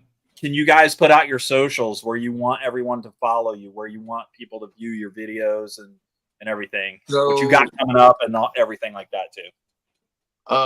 First of all, you can follow me on any platform. Just put, type in Darion Ahonen or Hey, it's Darren. It's Darion, and then Ahonen is Ahonen. If you want to follow me, check out my videos. I still dance. I don't know why people think I don't dance no more. I still dance. Dancing's never gonna leave me. I have music out on all platforms. Currently going through a change with music. I'm still doing the whole singing, but Kinger is slowly trying to turn me into a rapper, and I'm not sure how it's going to go, but Throw 'em on Back did hit 4,000 streams just today, so shout out to all y'all. I do have Prattville coming up. I'll be in Prattville July 28th for a special guest, and I will be dancing and also possibly singing. But yeah, follow me on all platforms. Go check out my music, and especially check out Talking Shit, because these people are dope, okay? These people are awesome. They came up to me and they were just, open arms, and this is my first podcast, believe it or not. So shout out to Talking Shit. That's my first podcast I've ever done. And I can tell you right now, if you want a good podcast, you want good energy, come to these people. All right. You'll figure out what's not Florida and what's Florida and what's Kentucky. And I told y'all Kentucky's great. So that's right. Go ahead, baby. What? Tell them your socials. Oh, I need your socials. Where do you want people to follow you? Mine's just That Short Female Officer 1 on TikTok. Instagram. That Short Female Officer 1 on TikTok. And then just That Short Female Officer on Instagram. And that's pretty much all I have. And then if you want to follow me on Instagram, it's Darion_Ahonen. Okay, not any other one. So I know a lot of people follow me on my old Instagram. I'm no longer Hey, it's Darren on there, because I got hacked by a dude in Turkey. Yeah. All right, and I hope one day he hears me say this. You're an asshole. But yeah, that's a long story short. Let's just say that he took all the money I had saved up for my wedding. So damn. But yeah, other than that, follow us, man. Check out our music, and make sure y'all follow Talking Shit on Twitter, on YouTube, on Facebook, on Instagram. Make sure y'all follow me. If you're hearing from me, you're hearing it from me now. follow these people. These two guys are great, and so is Bryce Tucker. Bryce Tucker. Make sure y'all go check him out. Make sure you go He's check our third host. He's gonna. So I think what's gonna happen with the way the job's gonna go, I think is I'm probably gonna end up falling back a little bit, and I won't be able to do the show as much. And I've asked for somebody to step in and help Mark out because I don't want the show to end. I think it's a great show. I think that we do good things. Yeah. And we have really great guests. I mean, Yeah, you guys are the ones that make the show. We didn't do this for us. We did it for you guys. We did it because we want people to know who you are. I mean, like next week we're gonna have military personnel on. We do it once a month, and it's been helping out a bunch of military people. You know, service. Anybody members. that's in the military that wants to come on and talk with us, we're absolutely wide open. I'm prior military myself, so I kind of know the trials and tribulations of military life, former military, current, retired, all of it. So. That's the main thing, man, is the fact that y'all are doing this and you're having fun with it, right? Because a lot of people start podcasts and try to have it it's got to be to the script. It's got to be, we got to do this. No, fuck no. We have no script. We have y'all get none. on here, man, and y'all just fly by the seat of your asses. And I love it, man. That's freaking awesome. The fact that y'all just having fun with it, man, that's the type of podcast I want to be on. I don't want to be on something and be like, well, what's your age and where are you from and what's your state? No, I don't want none of that. I want you to just come on here, chill with me, have a good time, and kick off the right way. So, eat some food, drink some drinks, smoke your smoke, right. whatever you need to do. Yes. Drink on camera and eat, okay? That's right. What you can do on here. All right, guys. So, again, thank you both for coming on the show. Mark, do you have anything else? I love you, Mark. Thank you. That was last month. Oh yeah, bro. Mark sent me a message. He sent me a message. He's like, all right, I'm gonna send you the link now. I said, all right. I said, all right, and I got the link. He's like, all right, log in at this time. I was like, all right, and then me and Mark got twisted because it was like, all right, is it 6 o'clock? The time. He said, I was like, okay, it's 8 o'clock, or come in about 7:45 or something like that. And he was like, okay. You're not he goes, put EST after your. No, shut up. Listen. He goes, but I'm Central Time. And then he gave me a time, and I was like, no. And then I looked at it again. I said, oh shit, you're right. He told me, he's like, no, man. He said it's at 8. I was like 8 Central. It'd be 9 Eastern for y'all. And he's like, oh. He's like, yeah, you're right. I was like, yeah, all right, bet. Yeah, I mean, it's just everything. It was funny. It worked. So if y'all ever want us back, man, we'll be here. No dude, that's awesome. We absolutely listen. We will absolutely have you guys back on the show. If you have something coming up that you want to put out and you want our viewers and listeners to hear about it, give us a heads up and just go, hey guys, we want to come on the show. We want to announce something. Even if you just want to stop in because we do the open door stuff for the military, you're more than welcome to stop in on that show, say hello to the guys, girls, whatever, and then drop the, hey, this is what we're doing. And then we just want to let you guys know that. You don't have to hang out if you don't want to. You're more than welcome. Absolutely more than welcome. The main thing we got coming up is, first of all, go stream Throw 'em on back. All right. It's me and Ty March. We threw it on back. We threw it down in the studio, and it's a great song. All right. I rapped in it. Yes, I know. It's crazy. Let's not talk about it. And go check out our YouTube. Me and Big Fat are starting a little YouTube episode where it's called Make It Make Sense. It's basically yes, I just watched your second episode. Yeah, it's just us being us, right? Because on YouTube or on TikTok and a bunch of that, we're too limited. Just like I was scared to come on here because I'm not I'm a no filter guy. If I want to talk some shit, I'm gonna talk some shit. It's how I am. It's what I am. If I don't agree with something, I'm gonna speak what I got to speak. So go check it out. We talk about a lot of things. We're wondering what people want us to talk about. We are thinking about doing a Q&A with a bunch of our supporters, answering their questions. We would absolutely do that with you guys. Yeah, so that's the main We'll find out if it's Florida or not Florida. If y'all ever want to schedule next time y'all bring me on, if y'all want us back, I will bring Big Fat in this damn camera, and he will do the podcast. Okay, I will make sure he's here. He was gonna be here. He was gonna be here tonight, but he has to go live. So I will make sure Dad is in it next time. That's awesome, man. We appreciate that too. Teach him how to use technology. Yeah, I just tell him like, Dad, just fucking turn your live on, bro. Like it's not hard. Just click the button. Okay, just click it. You're good. You're good. Baby steps. All right, baby steps. So that's right. Next time we're gonna learn how to text and AirDrop.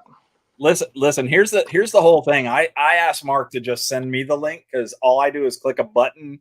I'm in the studio. If I'm not in the studio, I gotta call him. I'm like, hey man, I don't know what to do. Yeah, I do everything for the show. He just sits there and talks. Yeah, my dad, man, he don't know what to do with technology. He's like, well, how do I edit a video? I was like, Dad, you would drag it to what part you don't want out, you take it out. He's like, well, fuck this. I was like, all right, bro, whatever. Let me see your phone. Because he posted. So all those videos that he's posted on his TikTok that y'all get to kick out. You posted them for him. Yeah.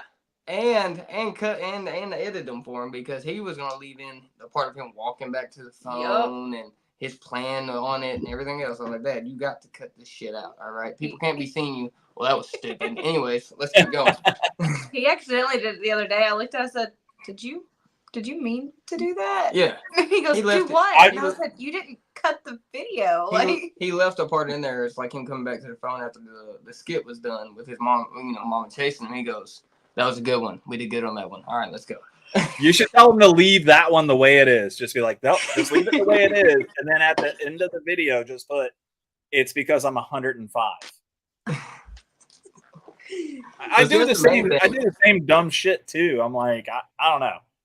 That's the main thing, man. People are like, this is planned. Yes, it is. It is planned. Because you think I'm just going to openly, willingly smack my dad with a frying pan? Absolutely. Absolutely not. Okay? It's all planned, all right? But it's for entertainment purposes. It's for people to laugh, for people to have fun. That's it. Well, that's what Toby told us. When we had him on last year, he said it's all fun. People just take it too. I just can't believe TikTok is taking that part away. Now, what the other part I was going to ask you guys, and I apologize, I'm keeping you guys a little bit longer. The new app. You good, man? Keep us here. That new app that just dropped. I keep seeing it on Facebook. It is give me one second. Scoops. It's another app. It's like TikTok, but they don't censor anything. Not a thing. I don't know how it's going to work. So is that one American or is that Chinese? I don't know. We're gonna figure it out. I'm gonna follow it and I'm gonna watch it. And here's the thing. All right, we ain't talk shit this whole episode. Well, I'm gonna talk some shit. Okay, TikTok getting taken away is not gonna happen for one. Okay, it's just not, and I don't believe it will, just because of the simple fact that people. Good God, it's got 5 billion users on it for Pete's sake, and people will blame it on it's the trends. Okay, first of all, the trends that have been shown have not been shown to us. We don't see them ever. We don't see hit your teacher trend. We don't see the whole we'll go eat a top hot. We don't see none of that. Okay, only thing I see is dancing and just singing. That's it. That's all I see. So all those things about TikTok's bad. No, it's the fact that parents need to learn how to raise their kids and get them away from technology and put them back in school and do what they're supposed to do. Because it's not TikTok. You can't blame it on social media every time that your kids want to do something stupid. I mean, you just gotta raise your kids right, and that's what me and Dad have preached forever. People blame it on kids, and I think your dad. It'll be a parent. I think your dad and Mark and I think we're all probably in that same age group. And your dad will tell you, before TikTok was the influencer, before Facebook was the influencer, we had Beavis and Butthead. And our parents used to say, I can't believe y'all watch that trash. I don't want y'all to watch it. Y'all are setting houses on fire. I'm like, what the hell are you talking about? I'm not doing anything. I'm sitting around watching music videos when they're on TV. It became a big thing when they wanted to take GTA away because kids were doing what GTA they were doing. Yeah, Grand Theft Auto. Yeah, I still play it. Yeah, man. It's like you can't blame it on the game. I mean, these are kids. Can't They do have their mind, Teacher- and they're going to do it. Teach your kids to do the right thing, and they'll do the right Yes. thing. There's a Take small, the video game there's away small, from business. Parents don't Yeah. parent anymore, dude. there that small window of kids that'll still do stupid shit. I'm just happy that my stupid shit was never caught on video because we didn't Yep. have it. Thank God. Mine wasn't either. Okay, mine was not either. I just got my ass whooped, and I'm glad that wasn't on video either. I'd have been in These trouble. kids don't get ass whoopings no more. No, they're not Not no allowed. more. You know, Not in the no state more. of Florida, in the state of Florida, kids under the age of 14 can't be on social media. It's against the law. That's good. That's See, great. Our daughter's got TikTok. That's But great. now they make phones where it doesn't have social media at all. It's an actual What- phone. The thing with our daughter is, if she's gonna be on TikTok, I said, well, you're gonna be underneath parental code. All right. So basically, I'm gonna put my code in there, and you're gonna see what I want you to see, and not anything else. Which you can do. Which, hello, parents, you can do that. Okay, if you got young kids, We'll do a course on that. We'll teach people how to do it. Yeah. Put parental code on there, and they won't see nothing but cute, cuddly animals and funny videos that are appropriate. It'll be 18 and under content. I knew my wife did that to me. I fucking knew it. That's all I keep seeing, dude. I knew it. I was like, what happened to the? I was like, what happened to like the car chases and I literally watch like huskies, and you know what I'm saying. And I'm like, what the fuck is cats talking to each other? When you open the app at first, it literally asks you what's your interest, and Right. you pick. And mine was dancing, singing, and I think it was sports. I'm a very big sports guy. Like y'all talking about games, I play Madden and NBA 2K. And yes, I do rage sometimes. Okay, He does. I do. I came in. Matter of fact, before we get off here, I'll tell you this. 2 days ago, I played my boy Cook Up, and we always go to NBA. This man kicked my ass too many times.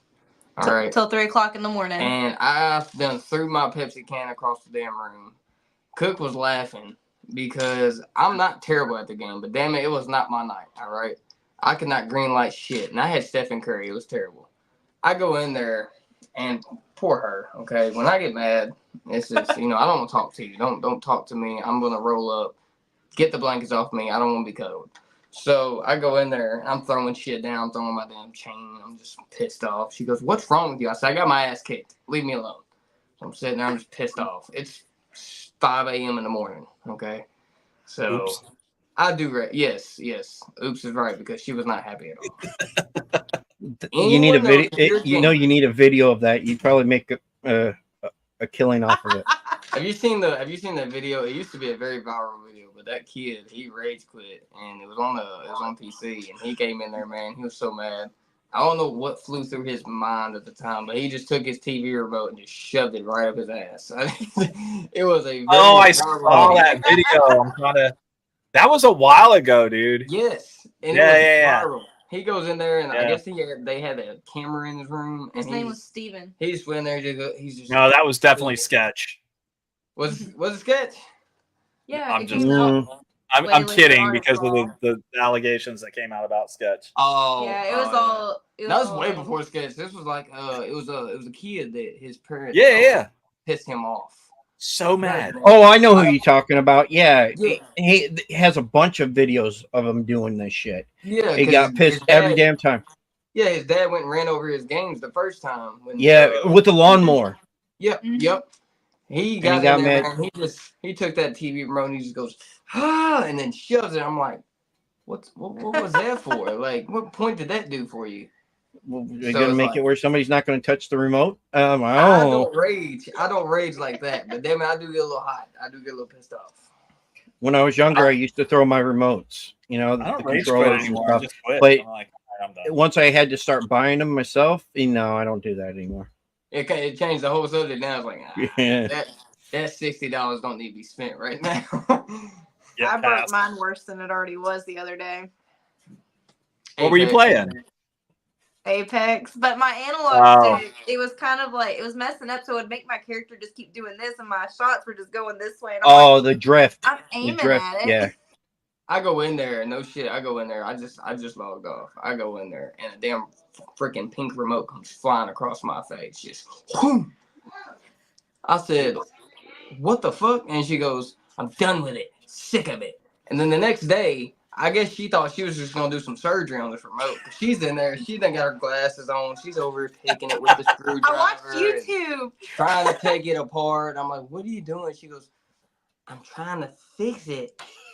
And then next thing you know, I go in there. She's crying. I'm like, "What are you crying She for?" broke She's it like, even more. Yeah, she broke it even more because now Yeah. the trigger won't even move. Yeah. I couldn't figure out how to put it back together, and I was watching step by step on YouTube, and I'd pause it. I'd be like, okay, let's do this step, and I'd do the next one. And I'm like, okay, it's not going the way this man's telling it to go. Yeah, I built one of my controllers. I used bullets for the buttons, and it's Jason's mask and stuff. I bought that part, but the rest of it I built. That's dope. Just buy a stuff. I'm not Spend a the huge money, buy gamer like stuff. that. I'm not a huge gamer like that because most of the time either I'm writing music or literally music has consumed my life now. That's all I do, and it hits me at the weirdest times. Like I could be going to McDonald's and I just have a whole song pop in my head, and that's how most of my songs came up. I would be doing some random shit. I could be washing underwear and a whole song pop in my head, and I just have to stop it. Don't lie. I wash your underwear. Do not lie. Anyways, it's just random. It happens at random times. I write music at random times, so I don't know why. I do got 2 songs in the works. It's called it's a rapping song, right? It's terrible, I know. It's called Country with Some Seasoning, and I got Good Old Country Life. And then my biggest announcement would probably be we have a song coming out together. It's called That's What You Call Real Love, which will be September 1st. Oh There you no, go. another song for me to download. Oh, you gonna have Oh, darn. Now I got your number. Oh, Mark. darn.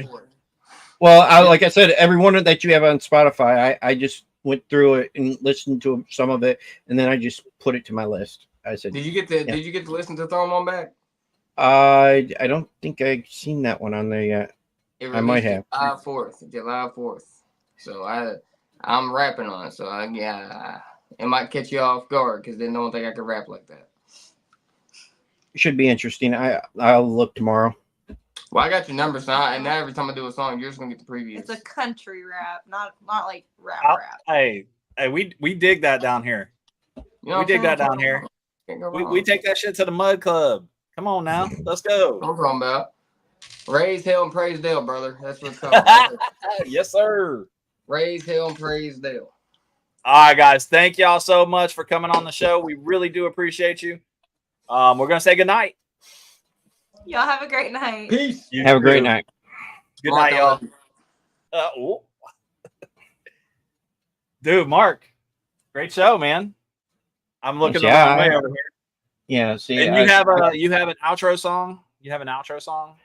I can play that as the outro, or I can play our outro, the regular. I would outro. absolutely play his outro song. And then it's Whiskey Heart. It is.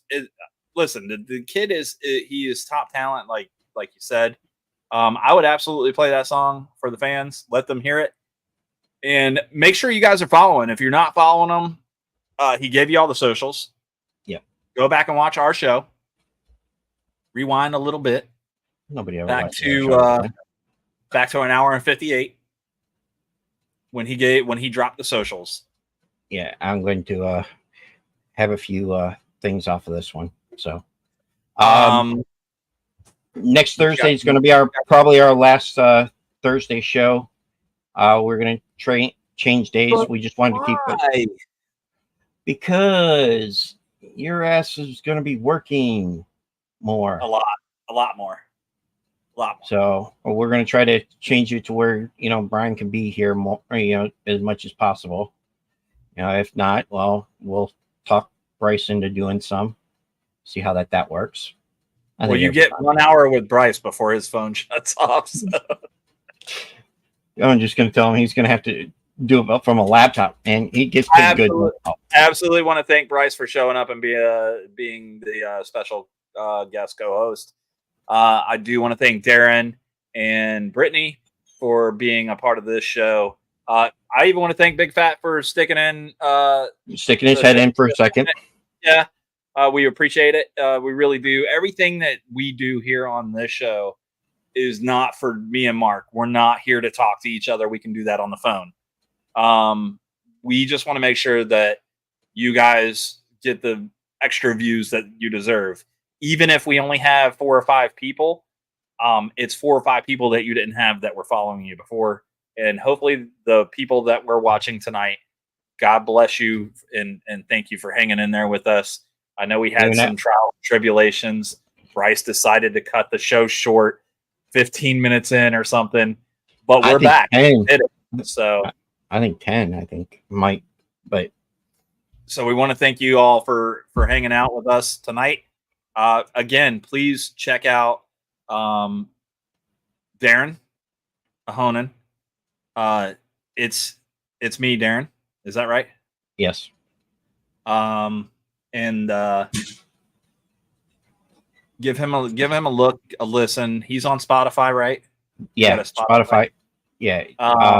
Just and type in his name. Brittany is fantastic as well. I'm gonna download some more of her content, watch some more of her content as well. So make sure you guys are following. Again, we are not a part of the Nonsensical Network. However, we didn't go watch them. We didn't leave on bad terms or anything like that. But those guys are fantastic, dude, for real. They have shows Monday through Saturday right now, and they're working on a Sunday show as well. Give Nonsensical Network a look, a listen, and you can find them at bio.link/Nonsensical Network. And you can find us at Talking Shit. Right at the end of just type in, at the bottom of our screen right here, we have Talking Shit up, and that's all that you have to type, and you'll find us. Those are our logos. That's us. Last but not least, we still have a couple of T-shirts left. If we can't sell them, we're going to have to do something with them. I guess you got a toilet paper over at your house? Or no, I'm just kidding. I'm kidding. No. We'll figure something out. I got a few left. T-shirts are available. Please reach out to Mark and myself and let us know if you need one. All right. Mark, you got anything else other than the show next week? Other than the show next week? No. We're going to have another military show. Free for all. That's what we're going to call it, I think, for here on out. You never know. We might change it. Get bored sometimes. We'll call it something else. I don't know who's all going to be on it, but it's an open show for any military service members. Any veterans, retired, enlisted.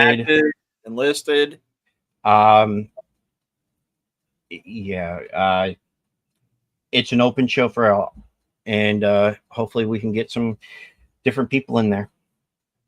I'm gonna reach out to a couple of people that I served with and see if I can get them to come on the show.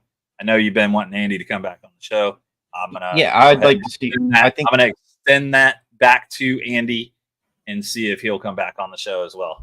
I think it'd be interesting to have a different viewpoint from a different Navy person other than yourself. And then, my niece will probably be getting ready to graduate next week, a day after her birthday.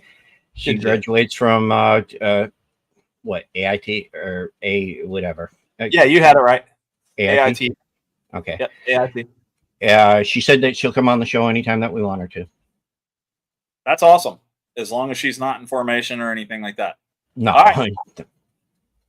But other than that, we'll be back next Thursday, 8:30, somewhere around there. Depends on whatever Mark decides. Yeah, 8 or 8:30, whenever I get home. All right, guys. From us here at Talking Shit, my name is Brian. I'm Mark, and we're out of here. We out.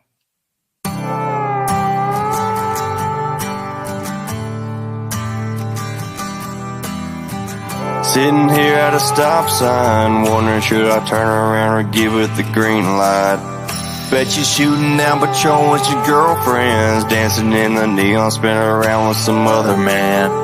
80 proof, don't get me drunk no more, don't get you off my mind. Typed it out and then deleted, only chasing double lines. Might just pull off at the Exxon for a 6 of Miller Lite, instead of going out tonight. Losing you tore me apart. Now whiskey burns my heart. Got me driving through the pain. Baby, I'm tired of switching lanes. Should I go to the bar? Should I go back home? Tore our picture off the dash and threw it out the window. There's a 50-50 chance I'll see you out with someone new. Fifth of Jack in a cabinet, I'ma drain me over you. Cause you can't break this whiskey heart. You ain't gonna break my whiskey heart. Could be shooting some 8-ball, but now I'm shooting shots on the porch and stumbling down the hall. If you get too drunk, baby, you're on your own. Thinking I'm a ghost if you try to blow up my phone. One day I laugh at the heartache. One day I smile at the pain. At the bottom of the bottle ain't no heartbreak. Whiskey, come and take it all away. Losing you tore me apart. Now the whiskey burns my heart. Got me driving through the pain. Baby, I'm tired of switching lanes. Should I go to the bar? Should I go back home? Tore our picture off the dash and threw it out the window. There's a 50-50 chance I'll see you out with someone new. Fifth of Jack in a cabinet, I'ma drain me over you. Cause you can't break this whiskey heart. You ain't gonna break my whiskey heart. You can't break this whiskey heart. You ain't gonna break my whiskey heart. Faded off that Tennessee, don't want you anymore. I'm done replaying that moment you walked out that door. Someday he gon' call me up and say I see it now. You're so pretty to your daddy, you should come around. He gon' fade you out. Losing you tore me apart. Now the whiskey burns my heart. Got me driving through the pain. Baby, I'm tired of switching lanes. Should I go to the bar? Should I go back home? Tore our picture off the dash and threw it out the window. There's a 50-50 chance I'll see you out with someone new. Fifth of Jack in a cabinet, I'ma drain me over you. Cause you can't break this whiskey heart. You ain't gonna break my whiskey heart. You can't break this whiskey heart. You ain't gonna break my whiskey heart. You can't break this whiskey heart. You ain't gonna break my whiskey heart. You can't break this whiskey heart. You ain't gonna break my whiskey heart.